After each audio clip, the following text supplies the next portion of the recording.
안녕하세요. 경기도 장애인복지 종합지원센터 사무국장 김예리입니다. 20년 장애인복지 정책 세미나에 많은 관심 갖고 참여해 주신 것 진심으로 감사드립니다. 올해는 코로나19 여파로 여러 장애인복지 현장에서도 이 상황을 어떻게 대처해야 할지에 대한 고민이 많으셨으리라 생각합니다.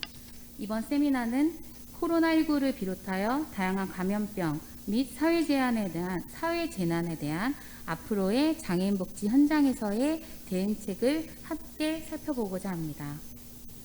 강연 시작에 앞서 몇 가지 안내드리겠습니다. 첫째, 오늘 방송은 추후 경기복지재단 유튜브 및 플랫폼에서 재시청이 가능합니다. 둘째, 1부 강연과 2부 토론에 이어 카카오톡 오픈 채팅을 통한 질의응답 시간이 있을 예정이오니 궁금하신 부분은 꼭 접속하시어 자유롭게 질의해 주시기 바랍니다. 셋째, 사전 접수자는 참석 인증 절차를 반드시 준수하시어 기한 내에 제출하여 주시기 바랍니다. 세미나는 약 90분간 진행될 예정이며 끝까지 많은 참석과 관심, 참여 부탁드리겠습니다. 이어서 오늘 정책 세미나를 맡아주실 참석자분들을 여러분께 소개해드리겠습니다. 먼저 오늘 강연을 맡아주신 한국보건사회연구원 이한나 부연구위원 참석하셨습니다. 네, 다음으로 장애인 권익문제연구소 김강원 국장님 참석하셨습니다. 경기도 장애인 복지시설협회 김회현 부회장님 참석하셨습니다. 경기도 장애인 직업재활시설협회 전창호 회장님 참석하셨습니다. 분당 서울대병원 재활의학과 임재영 교수님 참석하셨습니다. 네, 끝으로 좌장을 맡아주실 인천대학교 사회복지학과 전지혜 교수님 참석하셨습니다. 그럼 이어서 1부 강연 맡으실 한국보건사회연구원 이한나 부연구위원님을 모시겠습니다.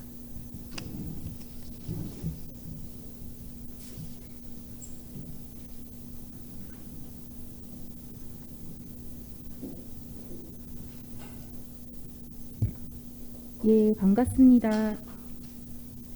마이크 잘 들리시나요? 예, 한국보건사회연구원 이한나라고 합니다. 저는 오늘 사회복지시설의 감염병 대응, 현황과 과제라는 제목으로 방송을 보고 계신 여러분과 함께 이야기를 나누고자 합니다. 제가 전체 목차는 이 슬라이드에 실지는 않았는데요. 예, 처음으로 먼저 장애인이 그동안 이 감염병이 확산되는 상황에서 어떤 어려움을 경험했는지를 언론 보도를 중심으로 이야기를 해보고요. 그 다음에 이에 대응하는 정부의 지침이 어땠는지 중앙정부에서 또는 지자체에서 발표한 대응들을 한번 살펴보고 마지막으로 이런 대응들이 어떻게 현장에서 받아들여졌는지 어떤 결과를 냈는지 그 대응 지침에 대한 적절성과 앞으로의 향후 과제가 무엇인지 살펴보는 시간을 가져보도록 하겠습니다. 먼저 장애인과 코로나19의 확산이라는 제목의 이 내용은 장애인이 그동안 코로나19가 들불처럼 확산되는 상황에서 어떠한 경험을 했는지를 잠시 말씀을 드리고자 합니다. 그게 지지난달이었나요? 예, 한국장애인단체 총연맹, 우리가 한국장총이라고 줄여 부르는 그 단체에서 그 정책 리포트를 냈습니다. 원래 정기적으로 발행하던 간행물에서 코로나19 도미노처럼 무너진 장애인의 삶이라는 그 제목으로 그동안 그 장애인의 삶이 이 코로나가 확산되는 상황 속에서 어떤 어려움이 있었는지를 아주 상세하게 실은 기사인데요. 그 전체가 그 코로나19에 대한 그 특집으로 쓰여졌기 때문에 많은 분들이 월간장총 그 정기 간행물은 온라인에서 쉽게 읽어보실 수가 있습니다. 전체를 다 읽어보시면 좋은 정보를 많이 담고 있을 거라고 생각을 하고요. 그 중에서도 특히 언론 보도를 통해서 그리고 알고 있는 장애인들에게 일어났던 일들을 이렇게 잘 모아놓은 그런 그 글이 있습니다. 그래서 거기에서 많이 참고를 해서 구성을 해보았는데요. 여러 가지 사건들 중에서도 몇 가지 좀 대표적인 것들을 뽑아봤습니다. 먼저 여러분이 잘 아시는 청도 대남병원 정신장애인 집단 감염 상황이 있었죠. 대구 경북 지역을 중심으로 있었던 그 코로나19 확산 중에서도 가장 심각한 집단 감염 사태라고 알려져 있고요. 국내 첫 코로나19 사망자도 바로 이 청도 대남병원에서 사망 후 확진이라는 형태로 나왔었습니다. 그리고 죄송합니다만 여기 기술 지원 가끔 가다가 모니터가 안 들어오는데 제가 그때 기술 지원을 부탁드리겠습니다. 그리고 두 번째로 신장장애인에 대한 지원이 부재해서 그 신장장애인들이 굉장히 많이 사망하시는 그런 일들도 있었고요. 또 장애인 거주시설에서의 집단 감염 문제가 있었습니다. 그리고 자가격리되어 있는 중증장애인들에 대한 지원 대책이 부재해서 그들이 굉장히 오랜 시간 어려움을 겪는 그런 일도 있었고요. 시청각 장애인들이 이 질병이 어떻게 확산되고 있는지, 내가 어떻게 대응해야 되는지 이런 것들에 대한 정보를 차별 없이 받아야 하는 상황에서 그런 정보 전달이 제대로 되지 않아서 굉장히 어려움을 겪는 일도 있었고요. 또 발달장애인 가족에게 굉장히 과중한 돌봄 부담이 전가가 되어서 실제 그것이 원인이 되었는지는 여기서 확언하면서 말씀드릴 수는 없겠습니다만 결과적으로 극단적인 선택을 하는 그런 안타까운 사건도 발생을 한 적이 있었죠. 먼저 청도 대남병원의 이슈를 살펴보겠습니다. 사실 청도 대남병원은 언론에서 워낙 많이 이야기를 했기 때문에 많은 분들이 익숙하게 알고 계실 거라고 생각을 하는데요. 잠시 그 경과를 살펴보면은 2월 15일부터 이제 증상을 호소하는 분들이 생기기 시작했죠. 그러면서 18일에 첫 확진자가 발생을 하고 그리고 20일에 국내 첫 코로나19 사망자가 사후에 확진을 받게 됩니다.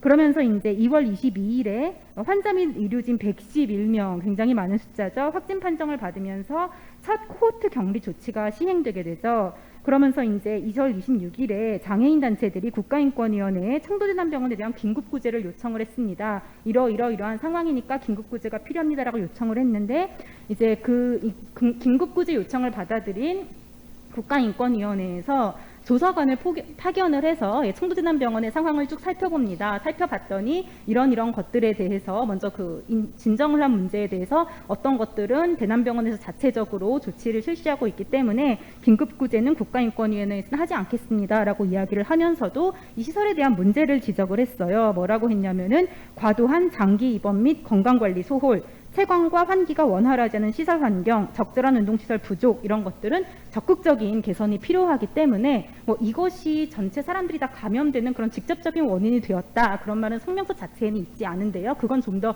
조사를 상세하게 해봐야 알겠죠. 근데 이거는 개선이 필요하기 때문에 앞으로도 계속 주의 깊게 지켜야 봐야 할 상황이다라는 이야기를 한 바가 있습니다. 또 이 자가격리 중증장애인 지원대책 부재하다, 이거는 여기저기 언론에서도 많이 보도가 됐었는데요. 지금 제가 슬라이드에 제시한 사례는 국민일보에 실렸던 사례입니다. 오타가 나서 2월 6일에 보도된 그 기사처럼 나왔는데 사실 3월 6일입니다. 제가 이거 잘못 쳤고요. 보면은 이제 자가격리가 된 장애인에게 생필품 같은 것들이 지원이 됐는데 실제 이 장애인은 굉장히 중증 상태이기 때문에 자기가 혼자서 어떤 신변 처리라든가 가사를 전혀 할 수 없는 상황이었어요. 그리고 생쌀을 먹을 수는 없기 때문에 왼팔로 겨우겨우 싱크대까지 기어가서 밥을 어떻게 힘들게 해먹고 이런 이야기를 다루고 있었습니다. 그래서 읽어보면은 이런 상태에서 사람을 이렇게 무방비로 두는 것이 과연 우리가 두고 보아야 할 일인가라는 의문을 자아내게 되지요. 그리고 또 그 외에도 여러 가지 일들이 있었죠. 장애인 복지관 장애인 단체 프로그램이 이제 중단되면서 발달장애인들이 집에만 머물게 됐는데요.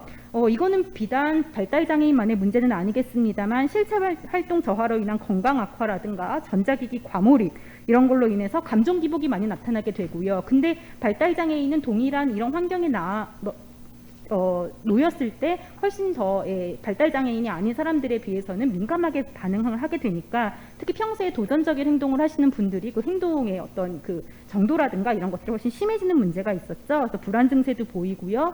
도전적인 행동을 많이 하셔서 가족들이 돌봄 부담이 증가되는 그런 일이 있었습니다. 또 시청각 장애인들은 정보 접근이 어려워서 코로나19 정보 브리핑 또 날마다 하는 것들 많이들 보셨을 텐데요. 그때 보면 수어 통역이 제공은 됩니다. 근데 수어 통역을 방송으로 송출할 때 그것이 통일된 형태, 표준화된 형태로 나가지 않고 때로는 가려지다 보니까 청각장애인들이 정보를 제대로 전달받을 수 없는 문제들도 있었고요. 또 질본에서 운영하고 있는 여러 가지 상담센터 같은 것들도 수어를 청각장애인들에게는 이용이 어려운 문제들이 있었습니다. 더불어 신장장애인 같은 경우에는 특히 이것도 대구 경북 지역을 중심으로 많이 나타났던 문제이기는 합니다만 모든 병원들이 다 코로나19 그 확진자들에 대응하는 그런 체계를 갖추다 보니까 실제 그곳에 있었던 응급 환자들이 제대로 치료를 못 받아서 굉장히 위중한 상태에 이르게 되는 일들이 있었죠. 그중에 그 한 집단이 신장장애인인데요. 이때 감염병 고위험군으로 지정이 되지 않아서 실제 한 단체의 집계에 의하면은 이제 15명의 신장장애인이 투석을 제때 하지 못해서 투석을 하지 못하면은 굉장히 생명이 위중해지죠. 사망에 이르는 그런 안타까운 사건이 발생하였다고 보고를 하고 있습니다. 지금 이렇게 살펴보면은 실제 그 월간 장총에서 나왔던 리포트의 제목대로 장애인의 삶이 코로나19가 확산되는 상황에서 굉장히 많은 어려움이 있었구나라는 것을 알게 하는데요. 그야말로 도미노처럼 무너진 거기에 나왔던 수사입니다만 그런 삶이 아니었을까 싶습니다. 그럼 그 두 번째로 이제 장애인 지원 서비스에 대한 대책이 코로나19 확산 상황에서 어떠한 지침이 이제 내려졌는지 그리고 그것이 현장에서 어떻게 작용했는지를 한번 보도록 할 텐데요. 먼저 왜 장애인에 대한 별도의 지침이 필요하냐라고 물어보면 많은 사람들이 장애인은 취약하기 때문이다라고 이야기를 할 겁니다. 실제로 많은 상황에서 장애인은 장애가 없다고 생각하는 사람들에 비해서 취약성을 가집니다. 지난달 24일에 보건복지부에서 장애인을 대상으로 한 감염병 대응 매뉴얼을 따로 내놓았어요. 그래서 거기에서 보면은 장애인의 취약성을 크게 두 가지로 설명을 하고 있습니다. 첫 번째 취약점은 이제 감염 위험이 높다라는 것이죠. 장애인은 이제 여러 가지 그 손을 자주 씻는다던가 이러기가 좀 어려운 상황에 놓일 때가 많고요. 그리고 남이 나를 일상적으로 보조를 해야 되면은 사회적 거리두기를 하기가 굉장히 어렵습니다. 그래서 감염 위험이 남들보다 높을 수가 있고요. 그리고 실제 감염이 됐을 때 그 감염에 대한 되게 굉장히 취약할 수가 있는 것이죠. 뭐 평소 질병이 없는 사람, 기저질환이 없는 사람들은 그 병과 싸워서 이겨낼 수 있지만 실제 그러지 못하는 취약성이 있다라고 이야기를 하고 그 이야기는 틀린 이야기가 아닙니다.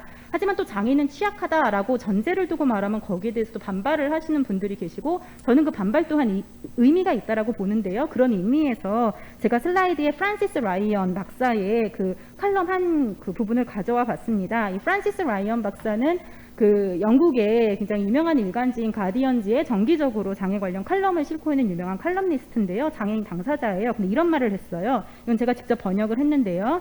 취약하다라는 말은 국가의 부담을 개인에게 전가하는데 검증된 방법이다. 어떤 정치인이 뭐 정치인이라고 했지만 정책을 위반하는 책임을 진 사람을 이야기를 할 수 있을 텐데 이런 사람들이 장애인이 취약하다고 하면 그 취약함은 정부가 한 선택의 직접적인 결과가 아니라 장애에 불가피한 결과라는 잘못된 통념이 지속된다. 어떤 이야기를 하고 있는지 아실 것 같아요. 장애의 사회 모델의 관점이 얘기에 들어가게 되는데요. 장애인이 가지게 되는 취약성은 이 장애인들이 가지고 있는 손상으로 인한 것이 아니라 마땅한 정부 대책이 없기 때문에 우리가 이런 어려움을 겪고 있는 것이다라는 이야기를 하는 것이죠.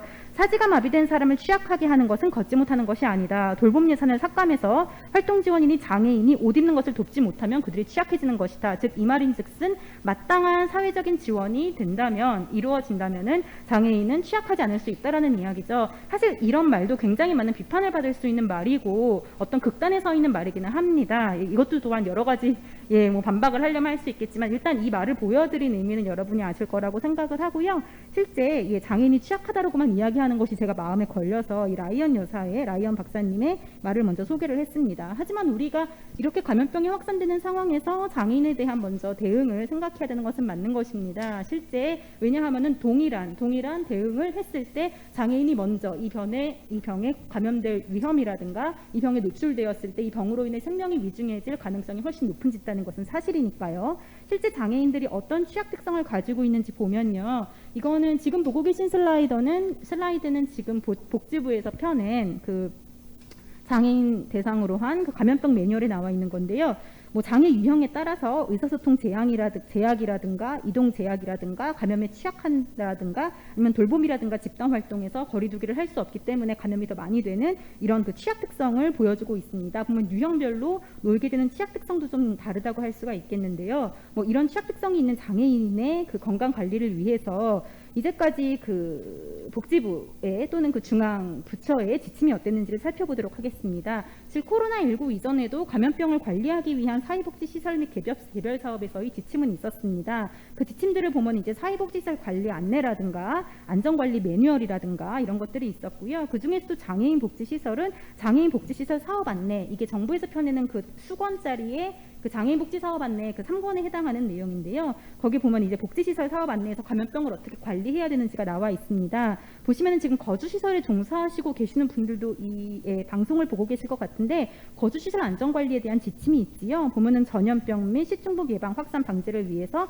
위생관리 매뉴얼을 마련해라. 그리고 이용하고 있는 장애인이라든가 종사자를 대상으로 교육을 해야 한다라든가 뭐 상황 발생에 대비해서 뭐 연락망을 유지해라. 그리고 시설 내 연락 체계를 마련해라. 이런 이야기를 하고 있죠. 그리고 이거는 거주시설이고요. 거주시설이 아닌 뭐 나디용 시설이라고 우리가 이야기하는 복지관 등에 포함된 지역사회 재활시설, 직업재활시설 이런 곳에 대해서도 대응 지침이 있긴 있습니다만 거의 없는 수준입니다. 그래서 뭐 사실 이거는 뭐 찾아보는데 크게 의미가 없었고요. 그러니까 사실 평시에 우리가 마련해야 하는 감염병 대응 체계가 여기에는 그렇게까지 구체적이지 않은 것을 알 수 있었습니다. 그리고 활동지원사를 집으로 파견해서 또는 그들이 활동하는 여러 공간에서 파견해서 이루어지는 활동 지원 사업 같은 경우에는 이 보건 관련한 지침이 어떻게 되어 있냐면은 뭐 크게 없는데요. 이용자의 가족이 원칙적으로 활동 지원사가 될 수 없지만 이용자가 감염병 환자로 감염 위험이 있는 경우 가족에 의한 활동 지원 급여 수급이 가능하다 이 얘기를 하고 있어요. 이건 사실 장애인을 그 감염병 확산의 위험으로부터 보호한다라기보다는 교차 위험의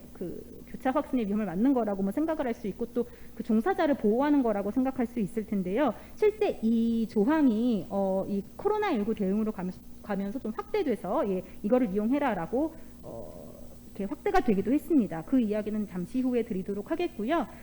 여기에 제가 지금 실지는 않았습니다만 그 종사자에 대한 보건 규정이 있어요. 그래서 장애인 활동 지원도 이제 활동 지원사가 될 수 없는 사람 중에서 실제 감염병 위험이 있는 사람, 보건적으로 어떤 위험이 있는 사람은 활동 지원사가 되기 어렵다라는 것이 사업 지침에서 안내가 되고 있습니다. 이것은 평시의 지침이고 그러면 이제 코로나19가 이렇게 확산되고 있는 상황에서 정부가 어떤 별도의 지침을 내놓았는가를 찾아보기 위해서 몇 가지 그 지침을 찾아보았는데요. 주로 이제 중앙사고수습대책본부라든가 이제 재난대책본부에서 이렇게 내려보낸 지침을 찾아볼 수가 있었습니다. 2월 초에는 뭐 다중이용시설 대응 지침이라든가 사회복지시설 대응 지침 같은 것들이 나왔고요. 그리고 이제 코로나가 아주 급격하게 확산되기 시작한 그게 바로 대구에서 31번 확진자가 나온 이유였던 것으로 기억을 하는데요. 2월 20일 이후에는 사회복지 서비스 유지를 위한 공통대응 지침 이런 것이 발간되기도 했고요. 서비스 유형별 특성을 반영한 세부 대응 지침이 배포가 됐는데 특히 장애인 같은 경우에는 장애인 활동 지원이 세부 지침을 발간을 한 바 있습니다. 그리고 바로 지난달에 아까 말씀드린 대로 장애인 대상 감염병 대응 매뉴얼이 발간이 됐고요. 그 일부로 이지리드 버전이 나왔어요. 발달 장애인들이 쉽게 이해할 수 있는 그림이 많고 글씨가 적은 그런 쉬운 내용으로 코로나19 함께 이겨냅시다가 수록됐는데 거기 보면은 뭐 전 국민을 위한 안내서라는 말이 있고 특별히 이지리드라는 말이 없는데 이지리드라고 활용할 수 있을 만큼 내용이 쉽게 제작이 되었습니다. 어떤 내용이 있었는지를 세세히 다 살펴보면은 시간이 부족할 것 같아서 다 살펴보진 않겠는데요. 대충 보면은 그래요. 뭐 이렇게 확산되는 상황에 대비해서 협조 체계를 구성해라라고 얘기를 했고 계속 시설 이용자 및 종사자에게 홍보, 교육해라 얘기를 하고 있고 뭐 출입 강화해라, 접촉 최소화해라. 이거는 다 모든 국민들에게 우리가 다 내려졌던 지침과 동일하죠. 그리고 시설 같은 경우 이제 휴관 휴원 조치를 필요한 경우 하라고 강력하게 권고를 했었고요.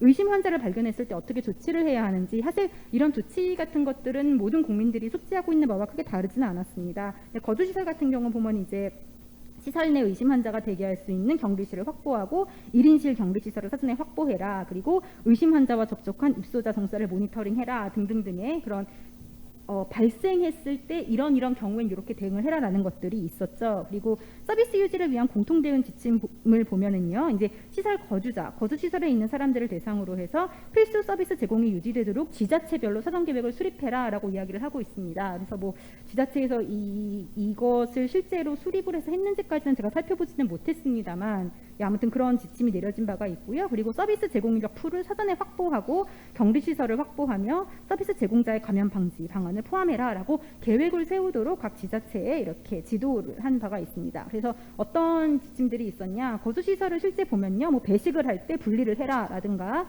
코로나 발생 기간 동안 촉탁이가 방문해서 방역 관련 자문을 해라라고 하든가 그리고 또 뭐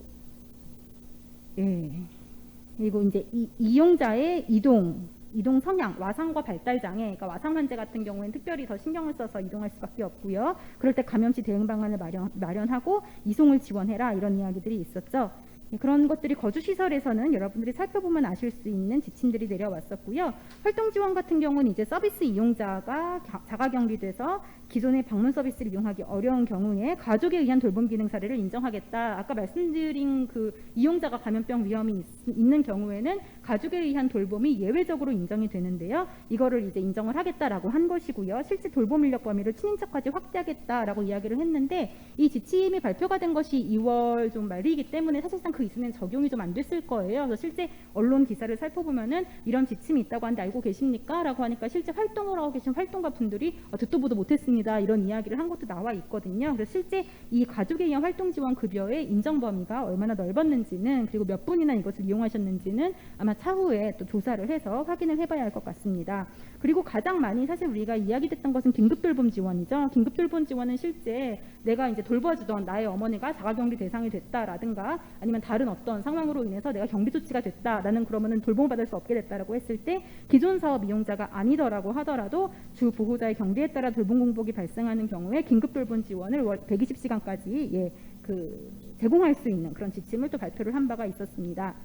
그래서 이 페이지에 나와 있는 것은 이제 상세한 그 지침인데요. 거기에 대한 내용은 잘 읽어보시면 좋을 것 같고요. 그 서비스 이용자가 자가격리된 경우에 아까 우리가 그 국민일보 보도에서 본 것처럼 그렇게 이 사람이 혼자 격리됐으면 어떻게 합니까? 라고 이야기가 나올 수 있는데 사실은 필수 서비스가 유지가 될 수 있는 지침을 마련해 두기는 했어요. 근데 그럼에도 불구하고 그런 것들이 제대로 현장에 있는 장애인에게 도움이 되지 못했다. 도움이 된 사례도 있을 수 있겠습니다만 여러 가지 장애인이 어려움을 겪었다라는 것은 실제 이러한 지침들이 현장에서 제대로 작동하지 않았다라는 이야기가 되는 것이겠죠. 그 원인이 무엇인지도 샅샅이 살펴봐야겠죠. 장애인이 정보에서 배제가 되어 있었나 아니면 정보 접근은 됐었는데 여기에 다시 자기가 도움을 청할 때 이 청할 수 있는 방법이 마땅하지가 않았다든가 또는 도움을 청하는 목소리까지 들어갔는데 거기에 대응할 자원이 마땅치 않았다든가 여러 가지 작동을 하지 못한 원인이 있을 텐데 그것이 무엇인지는 이 상황이 계속되는 상황 가운데서도 우리가 잘 조사를 해서 대응을 할 수 있게 조치를 해야 할 것 같습니다. 이 페이지에서 여러분이 보고 계시는 이 표는 장애인 비상 감염병 대응 매뉴얼, 아까 말씀드렸던 그 지난달에 나왔던 복지부 매뉴얼인데요. 보면은 각각의 어려움, 아까 말씀드린 장애인들이 겪고 있는 어려움이라는 것에 따라서 어떻게 대응을 해야 되는지 각 지자체 사례 같은 것들을 선별을 해서 여기에 실어 놓았어요. 잘된 사례를 중심으로 실었기 때문에 실제로 모든 지자체에서 이러한 상황들이 원활하게 돌아갔을 거라고 생각하지는 않습니다. 이것이 원활하게 잘 돌아갔었더라면 앞서서 제가 도입부에서 말씀드린 그런 상황은 생기지 않았겠죠. 그럼 이런 것들이 어떠한 그 문제가 있고 앞으로 어떻게 해야 될 것이냐 그 세 번째 파트로 들어왔는데요. 말씀드린 것처럼 문제는 크게 두 가지 차원에서 살펴볼 수 있겠죠. 첫 번째 문제는 대응 지침 자체에 문제가 있는 경우, 두 번째는 이 지침을 적용하는 데 문제가 있는 경우일 거예요. 바로 얼마 전에 한 3주 전인가요? 그때 제가 속해 있는 한국보건사회연구원에서도 이 코로나와 관련한 그 콜로키움을 진행을 한 적이 있습니다. 거기서도 장애인과 이 코로나19가 하나의 주제여서 거기에서 이제 대구대학교 이동석 교수님께서 와서 발표를 하신 바가 있는데요. 거기서 코로나19 대책에서 장애인이 배제됐던 몇 가지 문제점을 지적을 하신 바 있습니다. 아까 말씀드린 것처럼 정보 접근권이 보장이 안 되었던 문제, 그리고 자원에 대한 접근권이 보장이 부족했던 문제에서 의료기관이라든가 자가격리 임시생활시설이라든가 마스크 판매를 하러 가는데 이런 곳은 다 물리적으로 우리가 접근을 해야 되는 곳인데 장애인에 대한 물리적 접근이 불가능한 곳, 그리고 이동할 수 있도록 안내하는 그런 여러 가지 사인들이 부족해서 불편함을 겪은 문제, 그리고 굉장히 심각한 문제 중에 또 하나가 강제 코호트 격리였죠. 이건 좀 이따가 다시 말씀드리기로 하겠고, 또 여러 가지 그런 어려움들이 있어서 장애인이 이런 어려움을 겪었다라고 얘기했는데 이런 문제들은 사실상 지침에서의 부족한 문제라고 말씀드릴 수가 있겠습니다. 그래서 이런 지침들이 장애인의 현실에 맞게 다시 개정이 되어야 할 필요가 있는 것이고요. 거주시설의 코호트 격리 조치 같은 경우는 이제 적시성, 적절성 문제가 있는데 사실상 이 코로나19 사태를 겪으면서 많은 분들이 그동안 2월부터 여러 가지 감정을 겪으셨겠습니다만 제가 생각한 것 중에 하나가 그거였어요. 사람들이 참 바닥을 보게 되는구나. 그래서 일단 내가 병에 걸릴 두려움이 있으면은 누구든 나에게 오지 못하게 막으려고 하는 것이죠. 근데 그러면서 그것이 굉장히 치명적인 차별과 배제로 이어졌는데 코호트 격리라는 것은 우리 모두의 공중보건을 위한 조치라고는 하지만 사실 우리가 굉장히 무섭고 두려운 사람에 대한 원천적인 차단을 하고자 하는 뭐라고 할까요? 숨기고 싶은 우리의 이기적인 본능을 볼 수 있는 그런 것 중에 하나였다고 생각을 합니다. 공중보건을 위한 최선의 조치가 과연 코호트 격리였는가? 그럼 거기에 격리된 사람들의 안전을 위해서도 그것이 나았는가에 대해서는 일본 크루즈 감염 같은 사건을 보시면은 거기에서 격리됐던 사람들이 어떤 일을 겪었는지를 보시면서 생각을 하셨을 거라고 하는데요. 사실 굉장히 신중하게 여러 가지 많은 여건들을 따져봐서 해야 되는 것이 코호트 격리였음에도 불구하고 그것을 신중하지 못하게 한 바가 있었죠. 1분 내로 끝내야 되기 때문에 이 말을 좀 짧게 해야 될 것 같은데요. 아마 여기 계신 분들 2015년에 또 확산되었던 메르스 기억하실 겁니다. 그때 메르스 상황을 겪으면서 그때 장애인 단체에서 이 메르스 상황에서 지금과 비슷한 일들이 그때도 있었어요. 그래서 장애인들이 여러 가지 정보에 있어서 차단되어 있었고요. 그리고 제대로 된 돌봄을 받을 수 없었기 때문에 이거는 기본권에 대한 침해다라고 해서 이제 인권위에 장애인 차별 정부 상태로 장애인 차별 구제 청구 소송을 제기를 했습니다. 근데 거기서 이제 법원에서 이러이러한 이제 권고 방안을 냈는데 그것이 사실상 시간이 꽤 지났음에도 불구하고 여러 가지 진전 사항이 확인이 안 됐어요. 그래서 장애인들이 이렇게 아직도 소송을 하고 이면서 여러 가지 그 의사 표현을 하고 있는 상황이고요. 여러 가지 어려움이 있었고 그때 이런 시정 조치를 받았음에도 불구하고 나은 것이 없다. 소송 3년 동안 복지부동 이런 일들이 이루어지고 있다라고 지금 굉장히 인상적인 사진이어서 이 슬라이드에 넣어봤습니다. 실질적으로 지금 정부가 여러 가지 노력을 하고 있는 것처럼 보이고 우리가 K 방역이라는 것을 통해서 국가의 위상이 뭐 좋아졌다. 실제 저는 이 감염병 확산을 잘 막은 면도 있다고 생각을 합니다만 사실 장애인들은 여기에서 굉장히 아직도 보호의 사각지대에 몰려 있는 것이지요. 근본적인 문제가 있습니다. 이 근본적인 문제는 재난 상황에서 취약계층은 항상 보호의 우선순위에서 멀어진다라는 것이죠. 사실 취약계층을 우선으로 생각을 해서 우리가 사회 안전망을 짜는 것이 맞을 텐데 보통 사람들은 그것이 가장 많은 사람들의 이익에 반하는 길이라고 생각을 합니다. 우리가 이렇게 모두가 공중보건에 위험한 상황에 처해 있는데 언제 우리가 장애인을 돌봐요? 언제 우리가 노인을 돌봐요? 먼저 우리부터 잘 먹고 잘 살아야지라고 생각을 하고 우리의 건강 먼저 챙기다 보면은 소수자에 대한 위험이 높아지는 것은 어쩔 수 없는 일이라고 최대다수 최대 행복의 논리로 이야기를 하고는 하지요. 그렇기 때문에 우리가 많은 어려움에 처하게 하는 사람들이 결국은 사회에서 취약하다고 불리는 사람들인데 일단 그러한 대응 방식 먼저 바꿔야 할 필요가 있고요. 이것은 뭐 한 번에 이 세미나로 바꾸어질 수 있는 것은 아니라고 생각을 합니다. 나머지 문제들은 조금 더 차차 잘 생각해봐야 할 문제들인데 지금은 시간이 없으니까 기본권의 제한이라든가 또는 서비스 제공 거부권 같은 것들은 가치 충돌의 문제인데 넘어가도록 하겠습니다. 이따가 토론 끝나고 이야기를 할 수 있으면 하면 좋겠고요.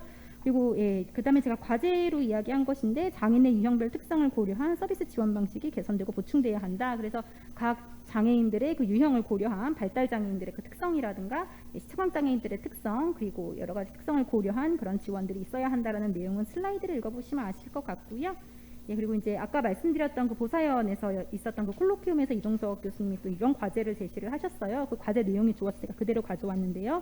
코로나19 관련 대책에 장애인 단체를 포함해서 당사자주의를 실현할 수 있도록 해야 된다. 그리고 위기관리 대응 정책에 인권 기반 모니터링을 강화해야 한다. 그리고 손상의 유형별로 의사소통 가능한 방법에 따른 정보 제공해야 된다. 오늘 이 마스크 굉장히 좋은데요.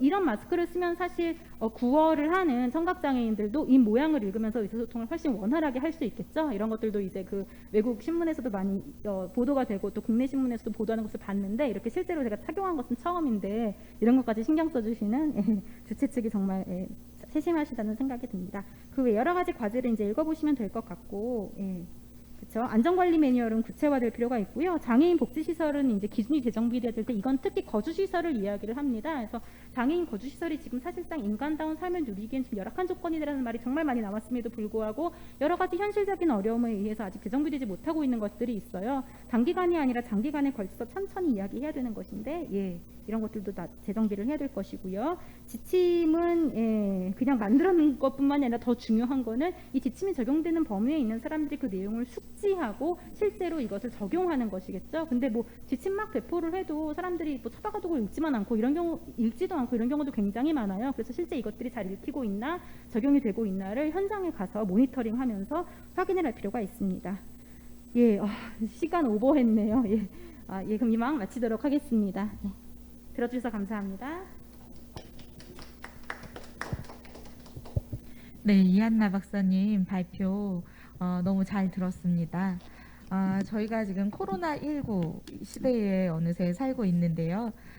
감염병 시대에 우리 어떻게 살아갈 것인가가 현재 가장 큰 매일매일의 화두가 아닐까 싶습니다. 그런 의미에서 오늘 토론회가 이렇게 개최가 되고 있고요. 장애인 영역, 특히 장애인 복지 현장에서의 향후 대응 방안을 찾는 것이 오늘 그 토론회에서 이제 목표로 잡은 부분입니다. 때문에 여러분들이 오셨습니다. 장애우건익문제연구소 아까 소개해 주셨는데요. 장애우건익문제연구소에서도 김강훈 국장님 오셨고요. 또 경기도 장애인 복지시설협회에서도 오시고 경기도 장애인 직업재활시설협회 또 분당 서울대학교 병원 재활의학과에서도 오셨습니다. 그러니까 분야별로 모셨다고 판단이 들어요. 병원 영역, 의료 영역에서도 한 분 오시고 복지시설협회와 직업재활시설협회 대표성을 가지는 기관에서 오셨고 또 장애인 단체 대표성을 가지는 장애우 권익문제연구소에서도 자리를 해주셔서 아마 복지시설의 다양한 현장 그리고 인권 영역 또 의료 영역에서 각각 향후의 장애인 복지 현장의 대응 방안 이렇게 했으면 좋겠다라는 의견들을 주실 거라고 봅니다. 오늘 이한나 박사님께서는 짧은 시간 동안에 굉장히 많은 내용을 포괄해서 사례도 얘기해 주셨고 현재 복지부에서 어떠한 지침들이 나오고 있는지를 좀 이렇게 잘 소개를 해 주셨다고 봅니다. 하지만 각각의 또 현장에서 느끼는 부분들 너무 다를 거란 생각이 드는데요. 네 분의 토론자의 의견을 좀 듣는 시간을 갖겠습니다. 한 분께 10분 정도 그렇게 시간을 드리고자 하고요.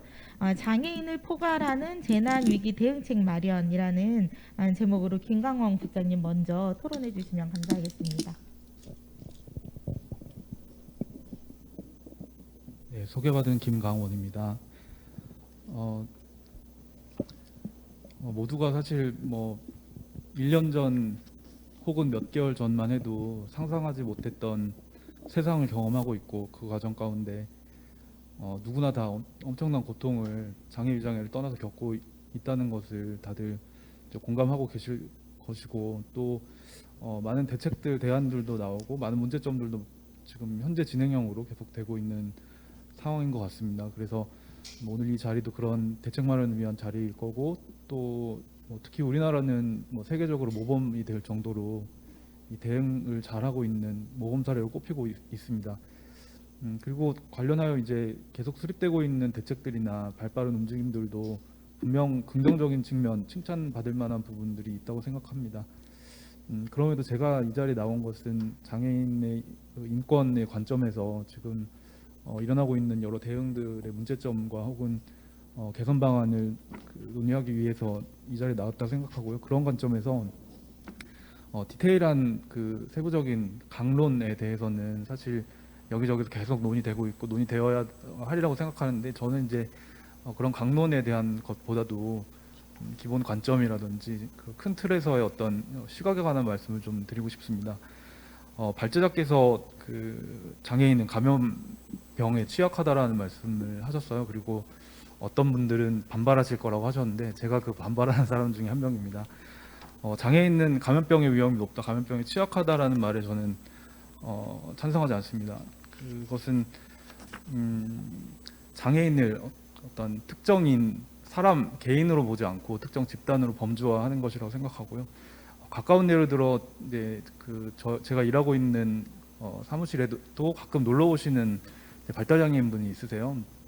이분은 지역사회에서 속칭 노예 사건이라고 불리는 그런 인권침해 피해자신데 여러 과정을 통해서 이제 많이 친밀감이 생겼고 저희 사무실로도 자주 놀러 오시는데 오실 때 마스크를 2개씩 끼고 오십니다. 그래서 이제 마스크를 항상 실내에서도 벗지 않으시고 당연히 저희는 이제 체온 체크나 아무튼 명단 관리라든지 그런 방역 수칙을 잘 지키고 있는데 그리고 굉장히 호흡하기에 힘들어 보이는데도 불구하고 마스크도 2개씩 끼고 다니시고 항상 그 마스크를 굉장히 철저하게 착용하고 다니시고 저희가 봤을 때는 방역 수칙을 비장애인보다 훨씬 더 엄격하게 지키고 계십니다. 그래서 이분이 또 입만 열면 하시는 말씀이 코로나19 코로나 때문에 막 이렇게 얘기하시면서 오히려 저보다도 저는 굉장히 좀 그렇게까지는 하지 못하는데 굉장히 철저하게 지키시는 것을 보면서 정말 취약하다라고 할 수 있는 지적장애인들, 취약하다라고 일컬어지고 있는 지적장애인들이 과연 모두가 감염병에 취약한가, 방역 수칙을 지킬 능력이 없는가에 대해서 다시 한번 생각해보는 계기가 되었습니다. 또한 그 사례를 들면 제가 이제 예를 드는 분들께 사전에 동의를 안 구해서 좀 죄송하긴 한데 제 직장 동료 중에는 시청각 중독 장애가 있는 친구가 있습니다. 시각은 잔존하기는 하나 이제 아주 가까운 것만 보이고 청각은 거의 귀가 들리지 않는 친구인데요. 이 친구하고 제가 저녁마다 그 하프 마라톤 연습을 합니다. 그래서 인근에 이제 제가 여의도 이룸센터에서 왔거든요. 그래서 여의도 공원을 이제 몇 바퀴씩 보는데 이 친구는 야외인데도 불구하고 그 조깅을 하는데 마스크를 끼고 조깅을 하는 거예요. 그 마스크도 그 일회용 마스크 아니고 호흡하기 되게 힘들어 보이는 마스크를 끼고 하는 거예요. 그래서 이 코로나19에 대해서 중증 장애인이잖아요. 중복 장애인이고 훨씬 더 비장애인인 저보다 많이 조심하고 있죠. 이런 사례들을 봤을 때 뭐 이게 일부의 얘기다라고 하면 뭐 어쩔 수 없지만 장애인은 감염병에 취약하다라는 것은 편견이다라는 생각을 가지고 있습니다. 그리고 그런 그 편견은 뭐 최근 모 정당 대표가 또 선천적 장애인 의지가 약하다 그런 말을 하신 적이 있잖아요. 그런 발언과 또 맥락을 같이 하는 장애인은 모두 다 감염병에 취약하다라는 것은 편견이다라고 생각을 하는 것이고 제가 이렇게 이제 말문을 열게 된 것이 그 코호트 격리와 관련된 이야기를 좀 이어가고자 하는 것입니다. 그래서 청도대남병원의 그 코호트 격리 상황 하에서 정말 아비규환과 같았던 그 내부 사정들을 저는 이제 가까이서 목격하면서 직접 진정에도 참여하고 그 당사자 단체들도 만나고 인권위원회하고도 대화를 하면서 대남병원에 초기에 내려졌던 코호트 격리는 장애인을 사회의 위험 요소로 본 것이고 그리고 지금 뭐 복지시설 내에서 이루어지고 있는 코호트 격리들도 어떤 사회의 위험으로부터 장애인을 보호하기 위한 것이 아니라 장애인을 사회의 위험 요소로 보고 이들을 격리하여 그 위험 요소를 통제하는 것입니다. 그것은 근거가 없는 얘기가 아니고요. 그 감염병 관리법, 감염병 예방법에 코호트 격리의 근거라고 볼 수 있는 조항이 47조 등이 그 코호트 관련된 조항인데 이제 그게 그 내용이 그렇습니다. 그 어떤 위험 요소가 발생했을 때 위험 요소, 그 위험 지역을 통제함으로써 그 위험 요소들이 외부로 확산되는 것을 막기 위한 조치입니다. 그래서 장애인을 위험 요소로 보는 시각이 반영된 것이 코호트 격리이고 더군다나 예방적 코호트 격리 같은 경우에는 그런 법적인 근거조차도 미약한 것입니다. 왜냐하면 감염병 예방법에는 감염의 위험이 있을 때 그 감염 요소가 외부로 확산될 위험이 있을 때 격리하라고 되어 있지 어떤 감염 의심자나 실제 감염 증세가 있는 사람이 없는데도 불구하고 장애인을 사회 어떤 위험 요소로 간주하고 격리해버리는 그리고 그 격리 상황 하에서 일어나고 있는 인권 침해들 그리고 겪고 있는 고통들이 나오신 분들은 현장에서 훨씬 더 많이 이제 경험하시고 겪으셨겠지만 지금 사실 말도 못할 고통들이 시설 안에는 지금도 진행되고 있다는 점을 말씀드리고 싶습니다. 준비한 내용보다 서론이 좀 길어서 좀 간단하게 정리를 해야 될 것 같습니다. 먼저 이런 감염병 재난 상황에서의 안전을 고려할 때는 장애인에게 특별히 고려해야 될 점들은 장애인에게도 동일한 정도의 안전이 보장되어야 한다는 것이 그게 이제 그 비장애인과 비교해 봐서 평등한 조치가 이루어져야 한다는 것입니다. 그리고 그 평등한 조치를 위해서는 장애로 인한 특별한 어떤 특별한 지원의 필요성들을 국가가 제공해줘야 될 법적 의무가 있다는 것이 그게 장애인 차별금지법이 말하는 정당한 편의 제공일 것입니다. 그래서 장애 유형을 고려해서 동등한 접근권이나 또 어떤 정보 접근권, 또 이동권 등의 권리로서 장애인에 대한 지원들이 조치가 이루어져야 하는 것이고 또 하나는 어떤 코호트 격리를 예로 들어서 말할 수 있는 어떤 권리, 기본권에 대한 제한들이 있잖아요. 우리 모두가 그런 제한들을 겪고 있는데 그 제한들 역시도 비장애인과 비교해 보았을 때 동등한 정도여야 한다는 실질적으로 동등해야 한다는 것입니다. 과도해서는 안 되고요. 차별적이어서는 안 됩니다. 그러나 지금 이루어지고 있는 거주시설과 또 코호트 격리, 예방적 코호트 격리의 상황들은 비장애인과 비교해 보았을 때 차별적인 조치입니다. 왜냐하면 자가에서 살고 있는 비장애인들에게 예방적 자가 격리를 한다고 하면 여기서 거기에 동의할 분이 누가 계시겠습니까? 거주시설은 이제 주거 공간이고 예방적으로 이제 격리하고 기본권을 제한하는 것은 법적인 법률의 근거가 있어야 하는 것인데 현재 이루어지고 있는 예방촉 코호트 격리는 법적인 근거가 미약하기 때문에 또 문제입니다. 네, 그리고 이제 남은 내용들은 제가 아까 이제 사람을 보호해야 한다는 말씀 드렸어요. 장애인이라고 범주화해서 전체적으로 통제하고 격리 수용하는 그런 것이 아니라 그 장애인이 아니라 사람이잖아요. 그래서 지금 많은 이제 조치들이나 계획들, 대안들이 마련되고 있지만 실제로 장애인 개인이 체감하는 고통들은 사실 달라진 것이 없다. 뭐 이런 많은 것들을 하고 있지만 너무 고통스럽다라는 얘기가 되고 있고 그런 것들은 개별화된 지원들이 이루어지지 않기 때문이라고 봅니다.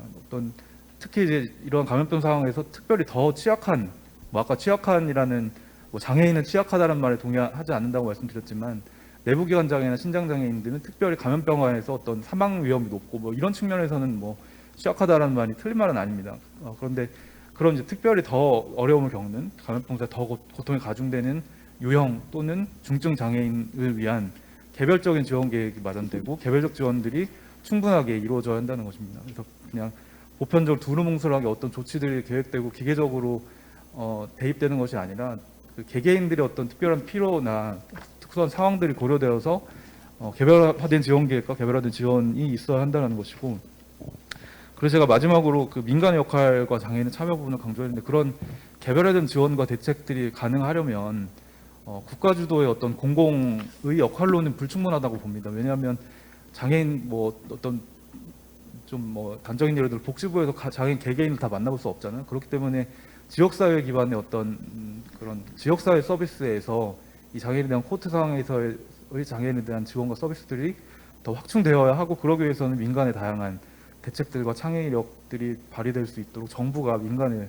지원해야 한다, 이런 의견이 있습니다. 그리고 제가 부침으로 외국 자료들, 미국에 있는 몇 가지 자료들 넣었는데 미국이 뭐 사망자가 많아서 뭐 좋은 선례가 되기는 좀 어렵겠지만 관련하여 이제 민간에서 좀 역동적으로 활동했었던 예들, 그리고 이제 개인별로 굉장히 좀 상세한 지원 계획을 수립했던 그런 도구들, 그리고 그 내용 안에 어떤 개인의 선호나 개인의 어떤 의사에 대한 부분들을 고려하도록 되어 있는 부분이 좀 참고할 만해서 제가 좀 넣었고요.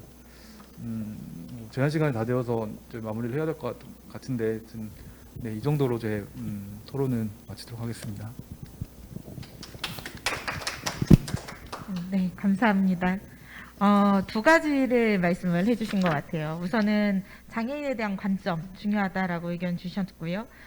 오히려 장애인을 위험 요소로 보고 우리 사회에서 과도하게 보호적인 관점을 갖고 격리하거나 하는 것은 아닌가라고 하는 그 내용, 굉장히 마음을 울리는 내용이었고요. 또 이제 그리고 나서 대응책으로 앞으로 그럼 향후는 어떻게 할 거냐, 개별화된 대응이 필요하다라는 내용을 말씀을 해주셨습니다. 장애인 개개인이 느끼고 경험하는 것에 대해서 좀 더 개인의 선호와 상황을 고려한 그러한 특별한 지원이 필요한 시대다라는 의견을 주셨습니다. 이제 두 번째 토론자의 의견을 들어보도록 하겠습니다. 두 번째 토론해 주실 분은요, 경기도 장애인 복지시설협회에서 오신 김회연 부회장님이십니다. 특히 장애인 복지 시설 내에서의 앞으로 향후의 안전 체계는 어떻게 만들 것인가, 여기에 초점을 두고 말씀해 주시겠습니다. 네, 안녕하세요. 경기도 장애인 복지시설협회 김혜연입니다. 우선 일선 현장에서 장애인 서비스를 제공하시느라고 고생이 많습니다. 여러분들의 땀과 헌신은 이용인들의 기본적 삶을 유지하는 데 매우 중요한 역할을 하고 있습니다. 여러분들도 오해 박수를 보내드립니다. 현 시점의 당면 문제인 코로나19는 여러 가지 것들을 생각하게 만들었습니다. 장애인 거주시설 측면에서 보면은 기존에 제기됐던 이슈들과 결합되면서 운영 관리에 대한 부분들을 다시 생각하게 되었습니다. 오늘 주제에 대한 쟁점을 전부 논의하거나 깊이 있게 토론하기에는 저희 역량이 부족한 것 같습니다. 그래서 몇 가지만 추출해서 이야기하고자 합니다. 위에 있는 편은 국내 및 세계에 대응하고 보건복지부 지침하고 그다음에 현재 거주시설에서 나와 있는 그 날짜별 요약되는 부분들을 제가 표를 조금 작성을 했는데 여러분들한테 보일지는 모르겠습니다. 네. 네, 그래서 그 내용들을 좀 보면은 안전관리 구축에 관련된 전달 체계에 대한 적시성과 현실성에 대한 문제점이 있었다고 생각이 되고요. 그 다음에 대응 지침 내용에도 그동안의 장애인 거주시설에서 제기됐던 문제들과 코로나 문제가 코로나19로 더 많이 부각되었다고 생각이 됩니다. 제 생각으로는 대응 지침과 매뉴얼만으로는 장애인 거주시설의 안전관리 체계가 구축될 수 있을 거라고 생각하지 않습니다. 기존 강연과 같이 대응 지침에는 여러 문제점이 있었습니다. 그리고 전달 체계의 적시성과 현실성에도 문제점을 제기하였습니다. 그래서 저는 지금 당면한 상황과 앞으로 어떻게 변화해야 될 건지에 대해서 생각했습니다. 첫 번째로는 코로나19 대응 지침과 안전관리 구축에 대한 현실성이고요. 두 번째는 코로나19 대응 지침과 안전관리 체계를 구축하는 데 구조적 한계점을 이야기하고 싶습니다. 우선 두 가지를 말하기 전에 장애인 거주시설에 대해서 이해가 필요합니다. 물론 다들 알겠지만 저는 감염병하고 안전체계만을 마음에 두고 장애인 거주시설 특징을 다시 한번 살펴보았습니다. 과거에는 공동체 생활 공간이었습니다. 그래서 정책 변화를 겪으면서 가정과 같은 환경으로 추구해야 된다고 했습니다.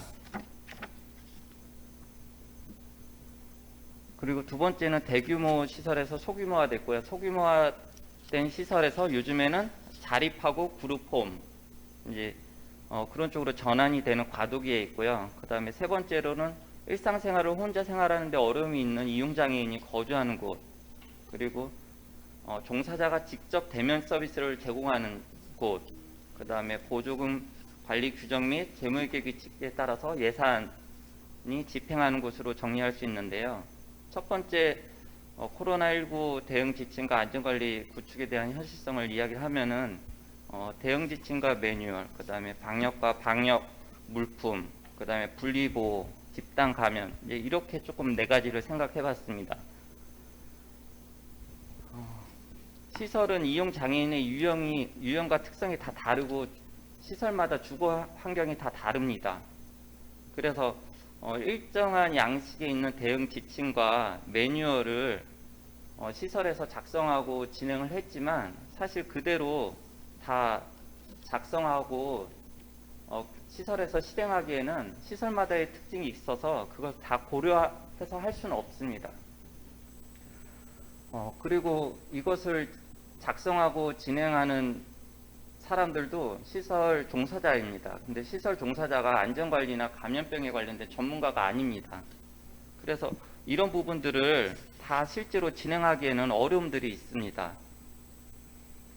물론 장애인 복지시설 협회에서 그 지침을 통해서 길라잡이를 다시 매뉴얼을 만들어서 시설에게 전파를 했고 그거에 대해서 여러 가지 것들을 진행했지만 사실은 우리 스스로가 이 대응 지침이 제대로 만들어졌고 매뉴얼이 제대로 됐는지 그 취약점들을 스스로 확인할 수가 없습니다.